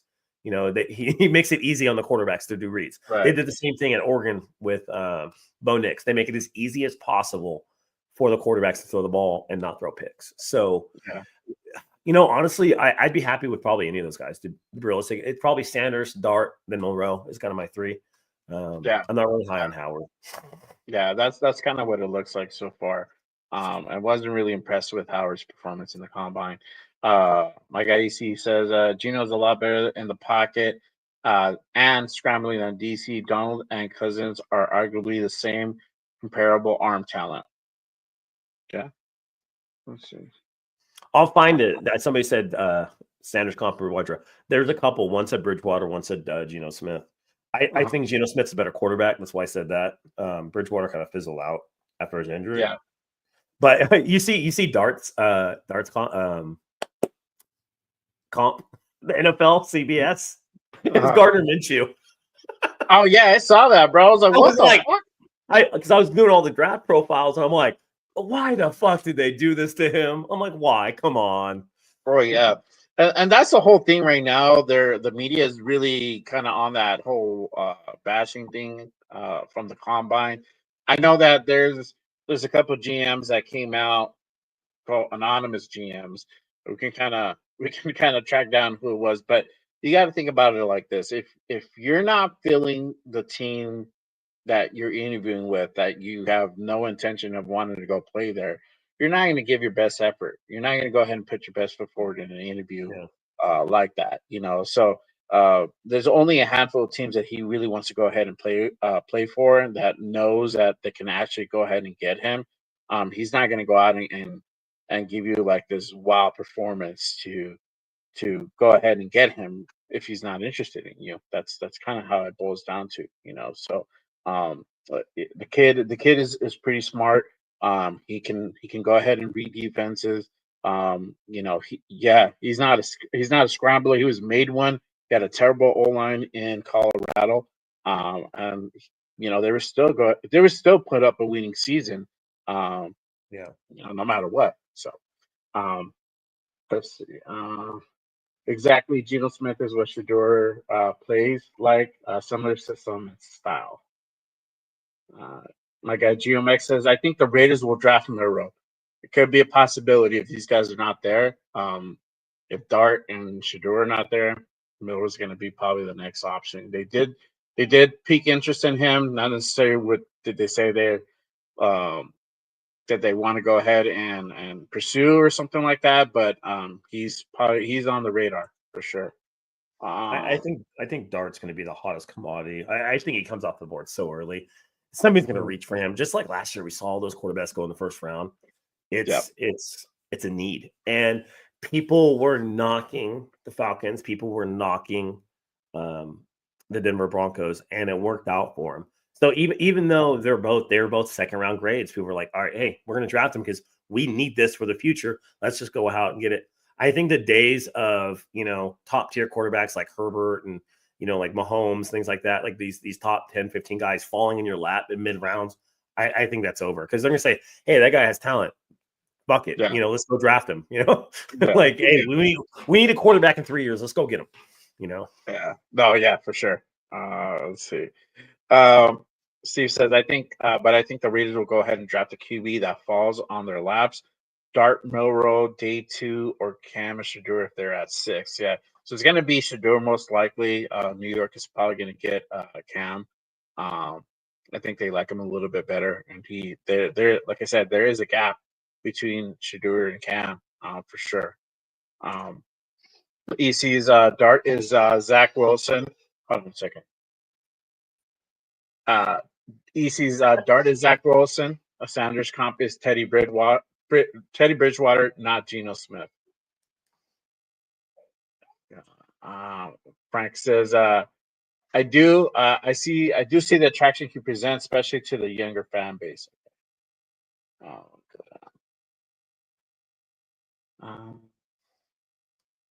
This guy Steve says, I love Crosby. He has never dominated a game by himself. I see Mac dominate the Raiders too much. We don't have another dominator to help the D. Yeah, man. I mean, I know that that's the thing that Max doesn't dominate a game and he doesn't, what has he done? But you got to think about the type of injury he just came out of, and he was still out there trying to make an impact. I mean, the guy gets literally doubled and triple team at times because he poses such a threat. I mean, that threat alone, it is a factor, right? We had Christian Wilkins, but we only had him for 5 games. After that, he was gone. He was injured. And we really didn't have anybody else aside from Chase on the other side that really didn't come on until about was it like the 5th or 6th game, something like that. He came off of waivers. So that's the type of that's the type of production you can get. But not only that, with Crosby, and I said this before the other day, I mean, the way he got extended is not just because of what he does on the field. He's also helping to go ahead and produce these guys and make these guys better. I mean, he had Chase on literally with no team wanting to go ahead and do anything to do with him, and he comes over to the Raiders, and then boom, like he's a this good guy's coach. Yeah, he's a good I coach. think people forget that, like, he's actually a decent human being and tries to help people out, and a lot of times teams don't have that. Like right off the top of my head, like Myles Garrett doesn't seem like that guy. Mm-hmm. So like I don't think Myles Garrett's out there teaching his random guys that get signed mid-year how to do things. So I have a lot of faith in this defensive line this year because right off the bat we're gonna have Wilkins and Crosby, 2 of the better players at their position. Because to me, it goes like Myles Garrett, Micah Parsons. I think Garrett and Parsons are better than Crosby. But Oh, yeah. Crosby's and then Bosa. Crosby's easily 3 to 4 range. If we're being realistic, because the other guys are kind of more rounded. But you have him and Wilkins next to each other. And then, you can rotate those other guys. And it's going to take a lot of pressure off of whoever's coming off the line from those two. Yeah, no, for sure. Let's see. That's a good question. Do you think we make the playoffs this year with Geno? It all depends how we do in this in our division. If we can go ahead and if we could be 4-2, I think we have a shot. Possibly. I honestly still feel that maybe 7-10, 8-9, we could possibly go maybe 9-8. I don't see us really pulling 10 wins yet with this team, because honestly, we just got Geno, but we still don't have a true wide receiver one. We haven't really answered the running back situation, and really that question is not going to be answered until after the draft.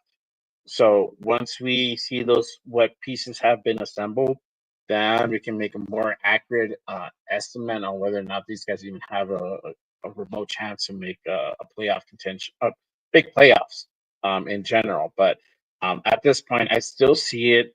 I still have my expectations at 7-10, 8-9. And if we're lucky, I got billed the past 2 years for saying that, man. For sure. We're not going to go for it. I said, 2 years ago with Jimmy G, I said we're probably going to go 8-9. We went 8-9.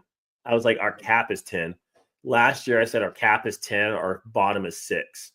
And I was like 10 if everything pans out correctly. And I was like, our bottom 6, we're probably going to win somewhere in the 7 to 8 game range. And I got fucking murdered online for that. So I want people to keep that same energy when I say the same stuff again, because you look at history, the Raiders are as good as how their quarterback plays. We're gonna get production from Myers, we're gonna get production from Bowers, we're gonna have some issues on the offensive line, we're probably gonna have a little bit of issues in the run game because our O-line isn't elite, and our defense is gonna come out and ball out and play, and they're gonna get tired if we turn the ball over too much. People forget that when you turn the ball over, your defense plays more snaps and they get exhausted. That is one of the issues with Geno Smith. He turns the ball over. So if he can rein that in, we're going to have a lot better time. If he throws 12 to 15 picks, this is the other part. You know how many fumbles Geno Smith had last year?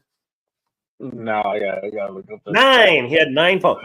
15 interceptions and 9 fumbles. I haven't pulled up how much he lost, but I know he had 9 fumbles. That's 24 plays. Gone. And then on top of that, the turnovers with it. So let me see. Who was the biggest turnover last year's?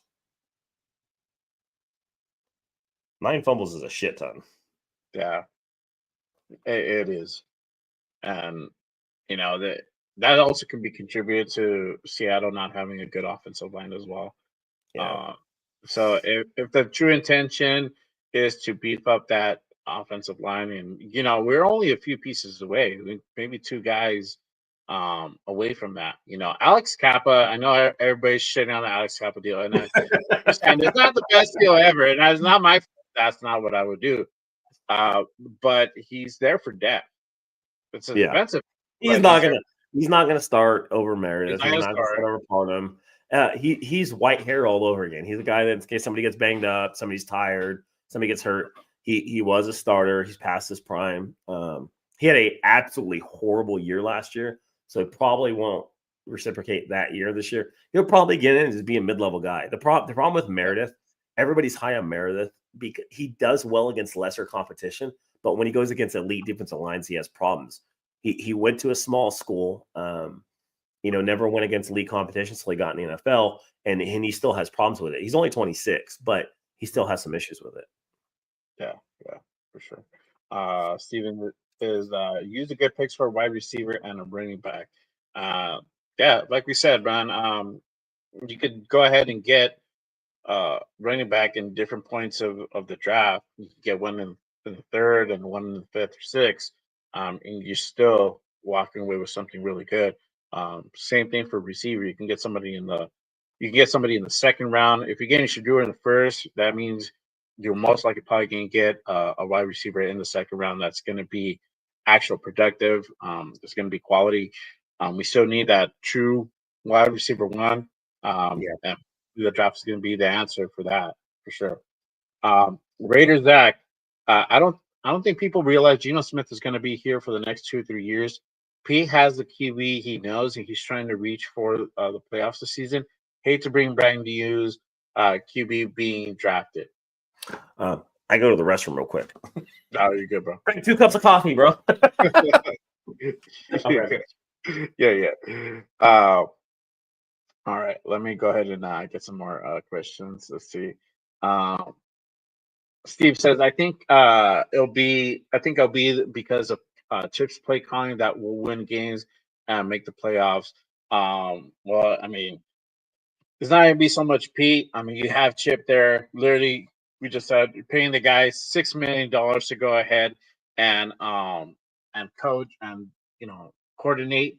That's gonna be your guy, man. He's gonna be the one calling the plays. So, would he be able to go ahead and sorry, my mic's talking. Would he be able to go ahead and improve a guy like Geno Smith? Possibly. That could still be a thing right there. Let's see. My guy Jeff, are we really talking playoffs? We barely have a team set up. How can you even say that? Even say playoffs yet? I mean, this is. I mean, you know how everybody is, right? Are we going to be able to go ahead and make the playoffs now that that Geno's here? You and I know, bro. I mean, we're looking at 7-10, 8-9, 9-8 type of season. I don't see us hitting 10 games yet. Maybe next season, and it just depends who's going to be behind center. So,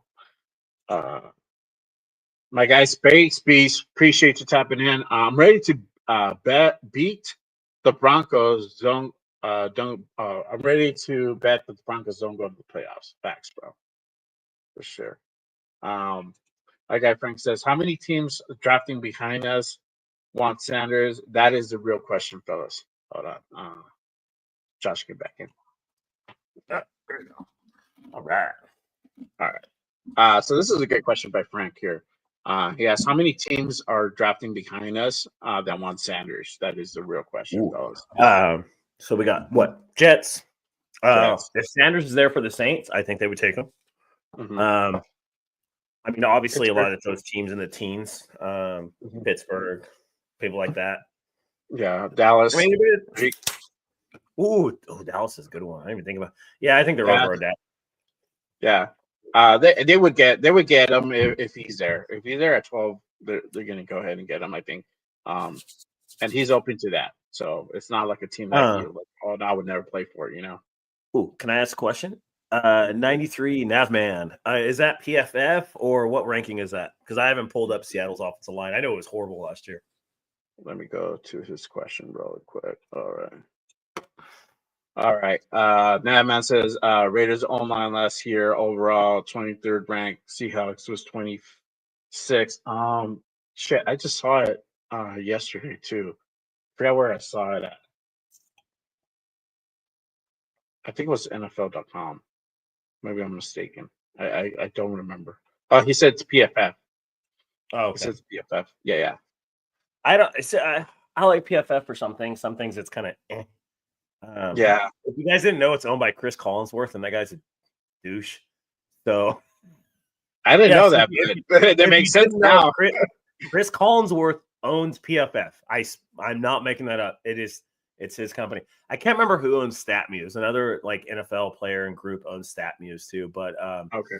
Yeah, so I love PFF for certain things. Some things it's not really good.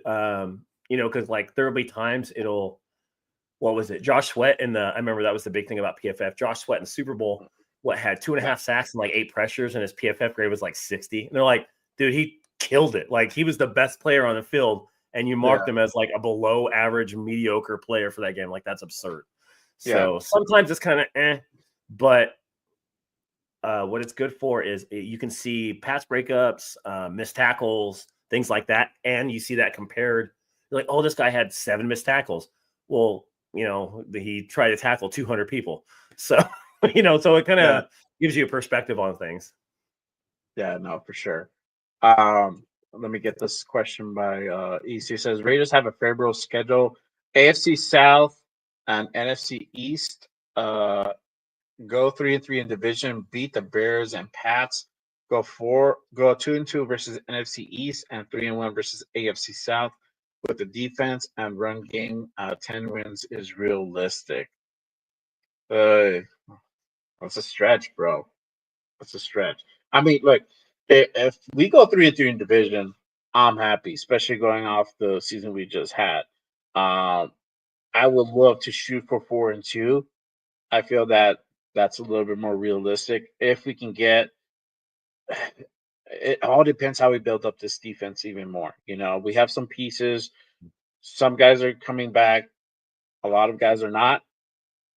And who we add at linebacker to pair up with Spillane, because he needs another guy there. Do you think we make a run at Greenlaw? I would be happy with Greenlaw.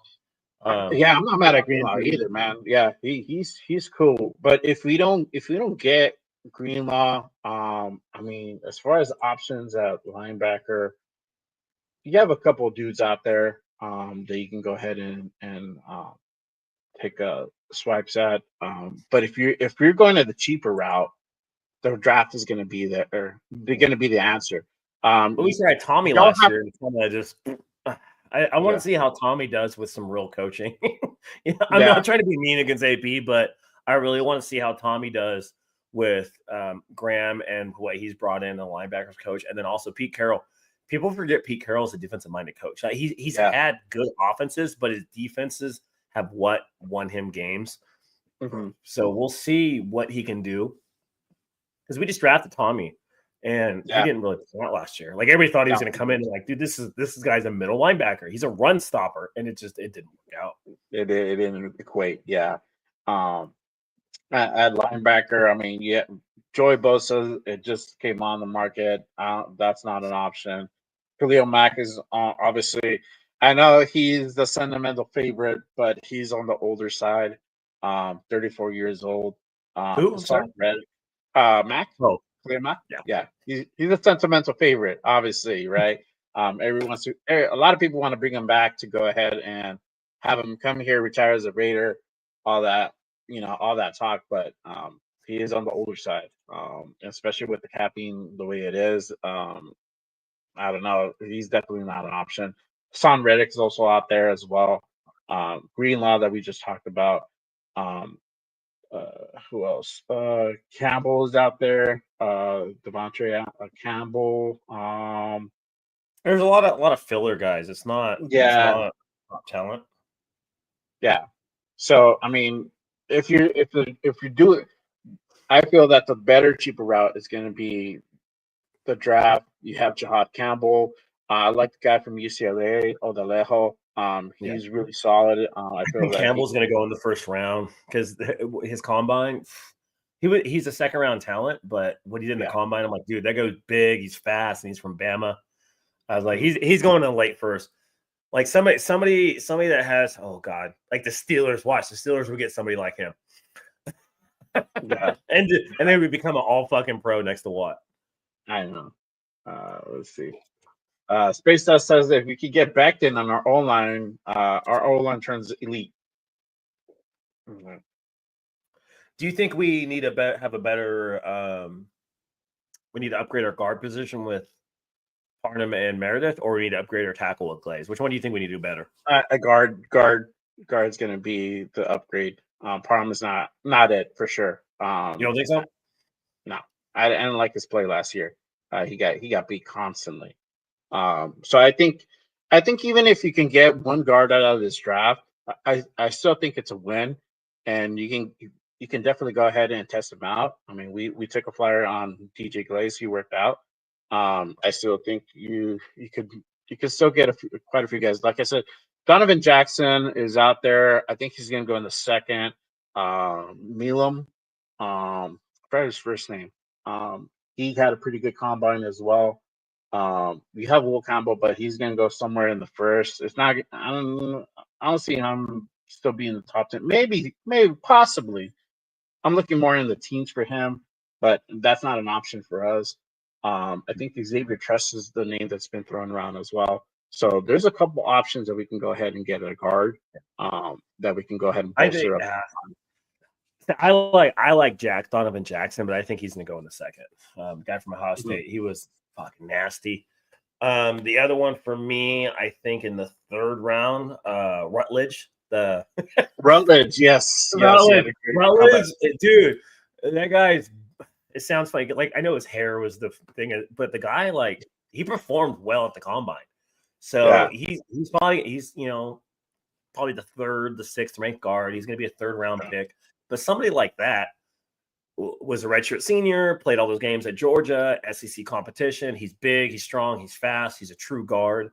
I think somebody like him would be a great fit. You put like just you think of JPJ and you're like, all right, who can we put next to him that's just going to be mean? Somebody like Rutledge would just be just two nasty big fucking white dudes coming at you every game. Yeah, I think it'd be good for the Raiders. I think in the third round you go after him. Yeah, no, for sure. Let's see. I'll take a couple more questions and then probably gonna go ahead and kind of wrap it up. Let's see. Space Beast has a question. Have you ever watched any of the Seahawks podcasts? They are truly upset losing a top 15 quarterback and feel like they got finessed from us. It's a new era. I've never watched any of the Seahawks podcasts, so I mean, I think there's like mixed reactions with them. My sister-in-law is a Seahawks fan, actually from Seattle. So I texted her. I was like, "We're taking DK next, just to be a dick," and she's like, "Fuck off." So, I think the Seahawks are in rebuild mode, and they kind of know that. So, and what's sad is you got DK and you got their other wide receiver, and there's nobody to throw to. Who's their backup? Drew Lock? I don't even know who it is. Is it Drew Lock? I have no idea. But the thing is, with that, yeah, I think they're a little upset because a lot of fan bases aren't as toxic as we are. Like they're more accepting of players. They're not. The Seahawks have won a Super Bowl recently. They've had Hall of Fame players. They had elite coaches. We haven't. So somebody like Geno Smith comes along, they welcome him with open arms. Oh yeah. I have a few friends that are Seahawks fans, and they're a little upset about it. Like, this is stupid. We have no plan for the future. So now the Seahawks are going to be on the draft table for a quarterback. Yeah, I think Sam Howell is a backup. That's what it pulled up. I just googled it real quick. Who is it? Sam Howell. Oh, the guy from the Redskins that Eric Bieniemy coached. He threw for like 4,000 yards last year before last. Yeah, everybody thought he was going to be a good quarterback. He's thrown a lot of picks. Yeah, he had 21. Well, now Dart to Seattle at 18. Yeah, that's a real possibility. That is a real possibility. Could be in that wheelhouse. Maybe that's what their play is. That's probably why they're like, all right, we're going to go ahead and move on from Geno. We'll just go ahead and get a guy in the first round. Yes. Raiders Zach says Geno does fit chip system like a glove, but I really hope Spytek believes in one of these QBs that we take in the first or in the second round, or like in the top second round. I agree too, man. I don't think you deviate off the plan. I still think you go ahead and get a quarterback. You have to. You still got to plan for the future, because if it's just a 1 year for Geno, or he's here for the next 2-3 years, I still think you need to have something in place after he departs. I mean, he's a little bit on the older side, early 30s, mid 30s, whatever. But he's not going to be here for a whole long time. Let me just tell you this: he's going to be here if anything, as long as Pete's here. That's it. After that, he's gone.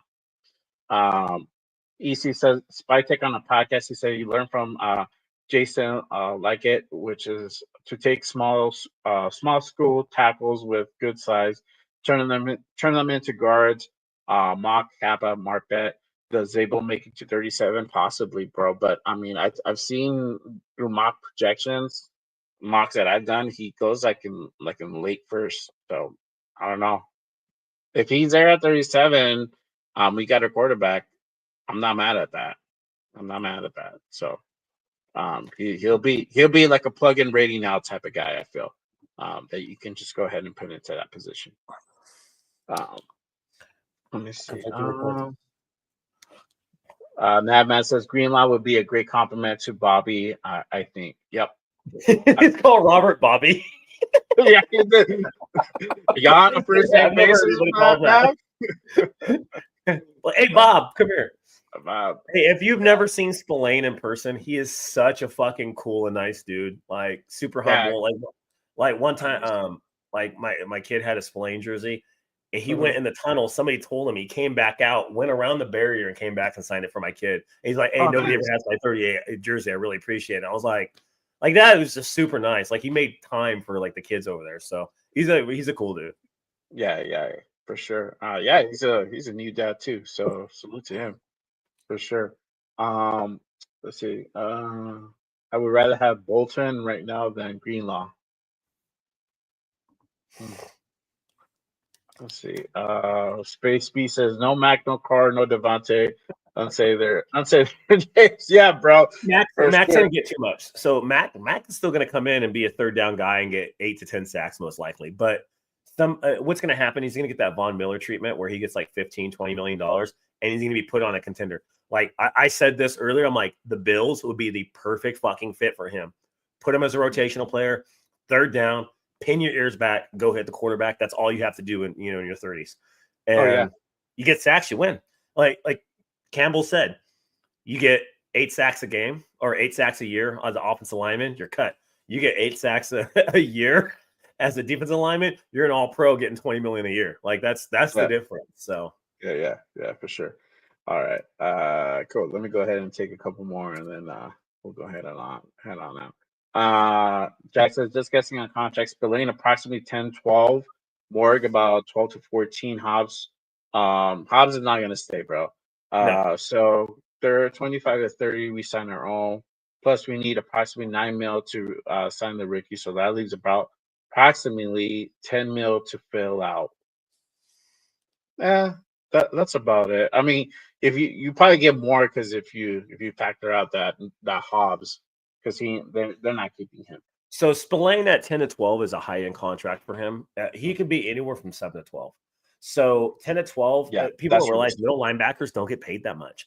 The top guys get a lot of money, and then it tanks. It goes from like 20 to 15 to 10, and then like 7. So he's probably that second tier guy. I can see him getting 10 tops. 12 is too much. That's overpaying him. But he'll probably make $7-8 million, and for an undrafted free agent, he'll get a 2-3 year deal. Hobbs is gone. Morig is going to get more than 12. He's going to get 15. He's going to get $45 to $50 million for 3 years, and most of it's going to be guaranteed. Somebody's going to throw the fucking book at him if we don't. Yeah, for sure. Let's see. Navman says, what makes Bauer's season extremely most impressive is a steady coaching, QB play, and still did what he did next year with Chip. It could be legendary like Gates or Gonzalez. Yeah, man. I mean, he was able to go ahead and put up those rookie stats with a crappy OC, no line of terrible quarterbacks because it's plural quarterbacks, and he was still able to break records. That is very impressive for sure. Now that he's going to have somebody who is, I feel, a competent, more than competent offensive coordinator, and if even bolster up that line more, and now that he has Geno, that's a halfway decent quarterback, it could be highlight city for Brock. For sure. So you're going to hate to hear this. The Seahawks only had 200 yards more passing than us last year. That's it. Yeah, I think I saw that. Yeah, that's it. That's not that much. I think we're going to run the ball more. I think Brock gets more efficient touches, and he gets more touchdowns. Even if he goes to 800-900 yards, I'm okay with that because I think he's going to let touches because we're going to run the ball more to keep our offense on the field, to limit the mistakes, to keep our defense off the field, to let them pin their ears back when they're actually on the field. So I think Brock's going to get less receptions, have less yards, and he'll probably be close to double-digit touchdowns. 1,000 yards for a tight end is a lot of receiving yards. It is. To duplicate that in a run-heavy offense is going to be difficult. He might get it as the number one. I think we're going to see Jacoby pull back too because we're going to be running the ball 30 times a game. We had no run game. So we had to throw the ball. That's why these guys had career years. Yeah, no, for sure. And so the touchdowns are we're going to see more of the protection side. Yardage is going to go down. It's going to diminish, especially if we're going to really implement this run game, which they said that we are. Let's see. Space B says Zach Bond got 3 years, 51 mil. Philly is playing for that Super Bowl, and they're fantastic drafters. Yeah. Josh Red is still out there, so he hasn't been re-signed yet. So I don't know. Somebody's gonna nab him.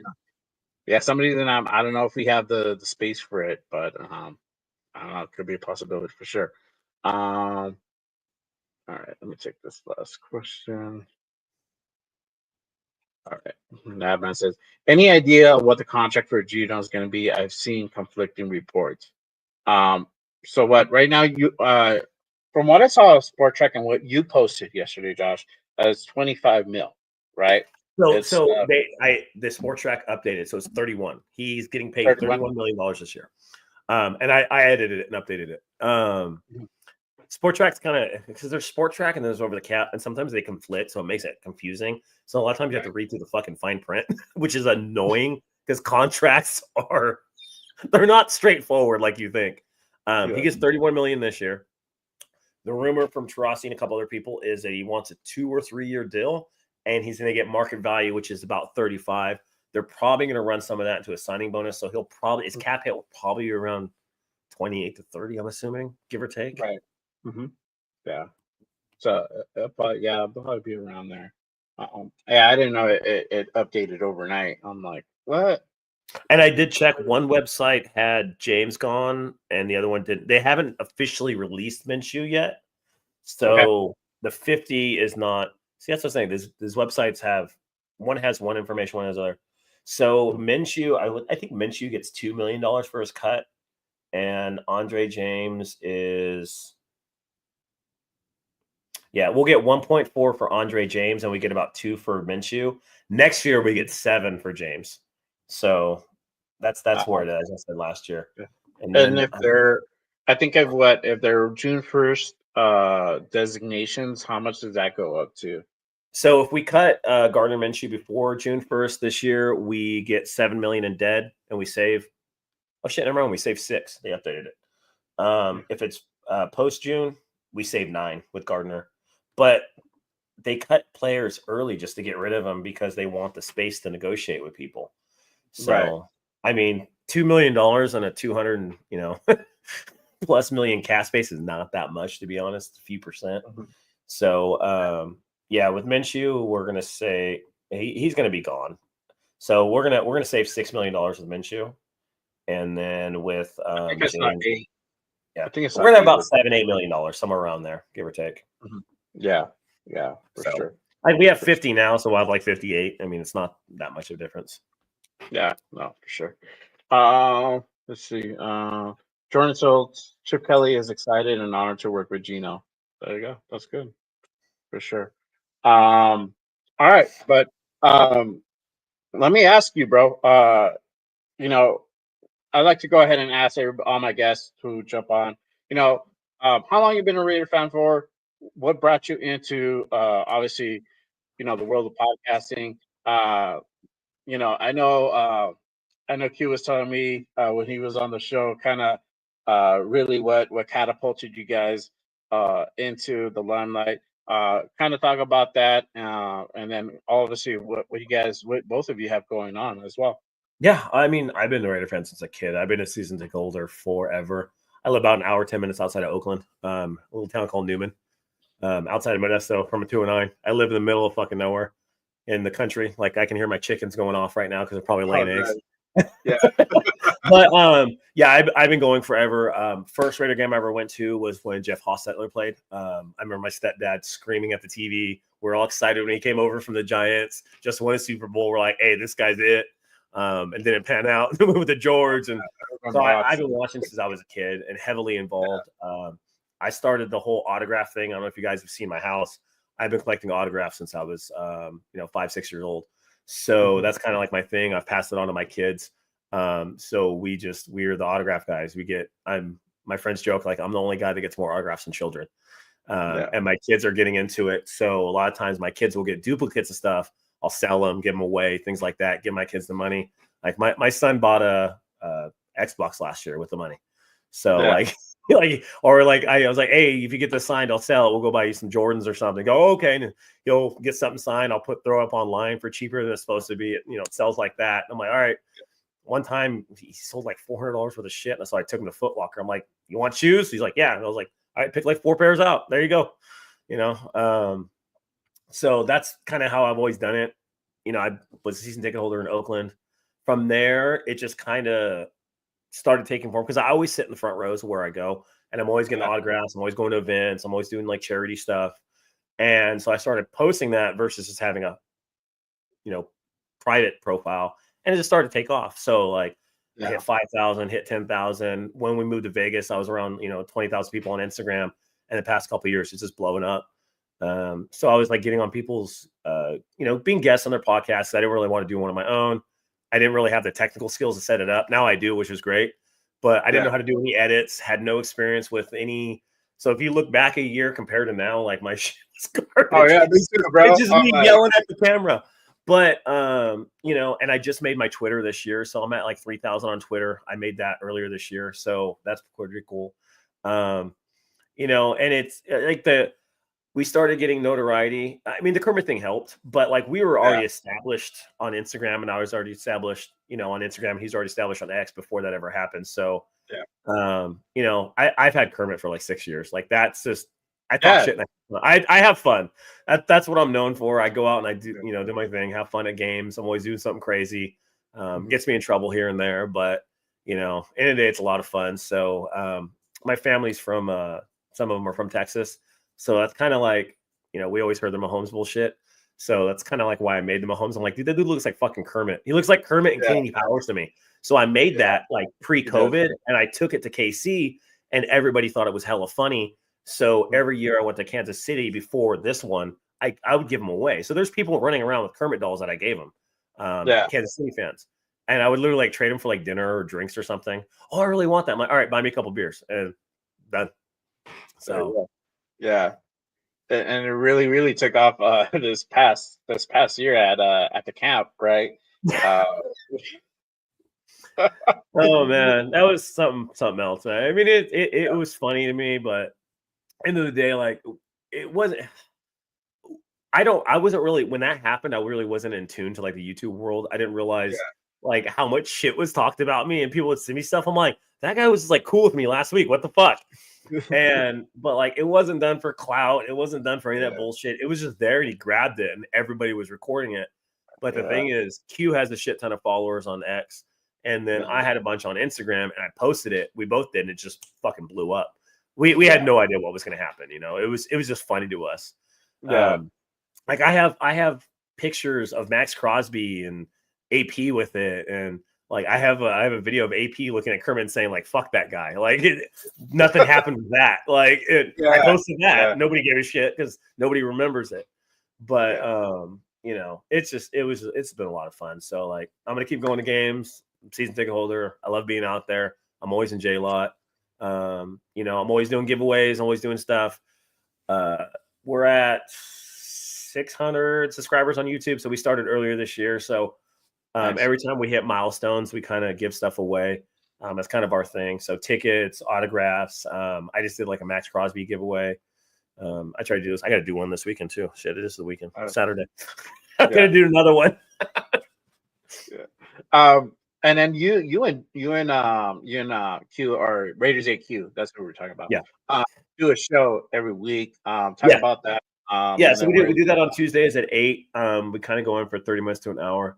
I try to tell people what makes us like, because I get shit on Twitter all the time. Like, you're fucking negative, you're this or that. I'm like, no, I'm honest. I'm honest with what we are. If a player, I try to like pull back. You remove the name from the back of the jersey and you just look at it as a player as a whole, and you make a judgment off of that. You're gonna love guys that aren't great. You're gonna love guys that are average, that are key players.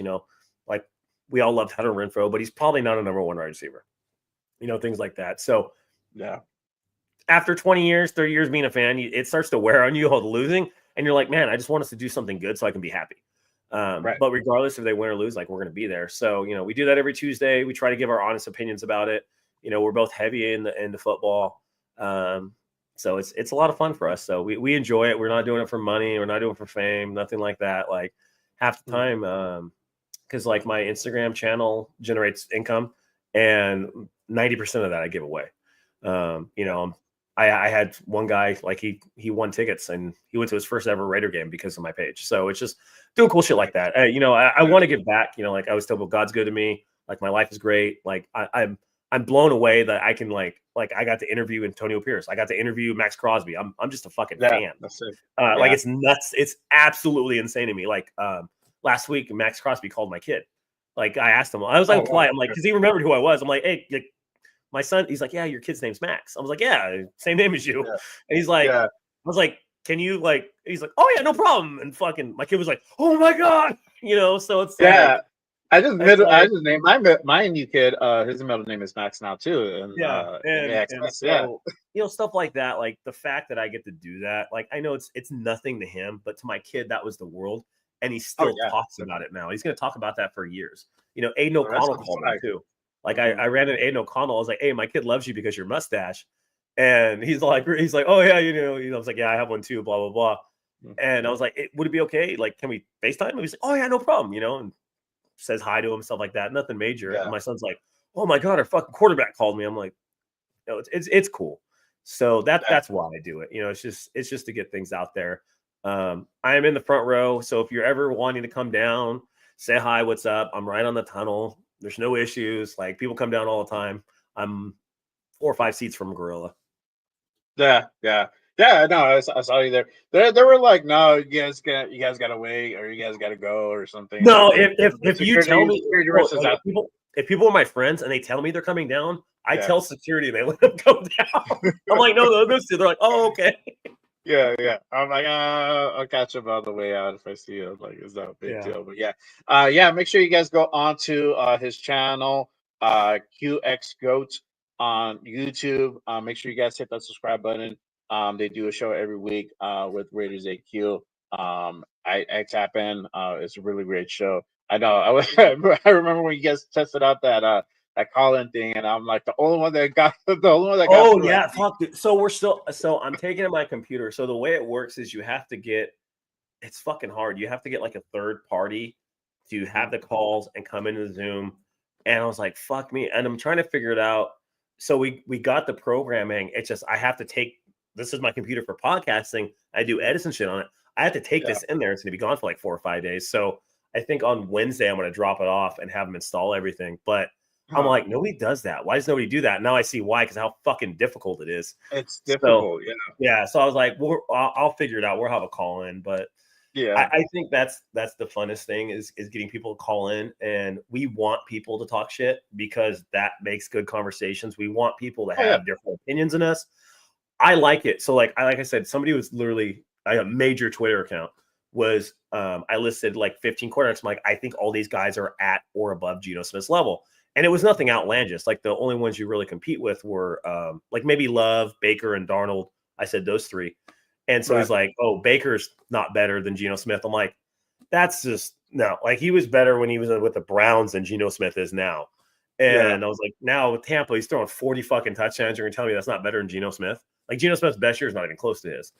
And, so it's like, I like when people argue because then generates flow and people talk to you and all that stuff. Yeah, for sure. All right. But hey, man, I appreciate you tapping in, joining me on this Saturday for Good Morning Raiders. It was great talking about with you for sure. You want to hang in for just a second after the show? We just want to run something behind with you. But hey, I appreciate everybody tapping in.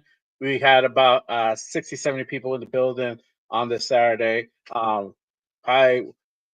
don't know. It's a trending Saturday morning show, so make sure you guys tap in every damn Saturday at 10 a.m. Pacific with myself, and special announcement for everybody tapping in.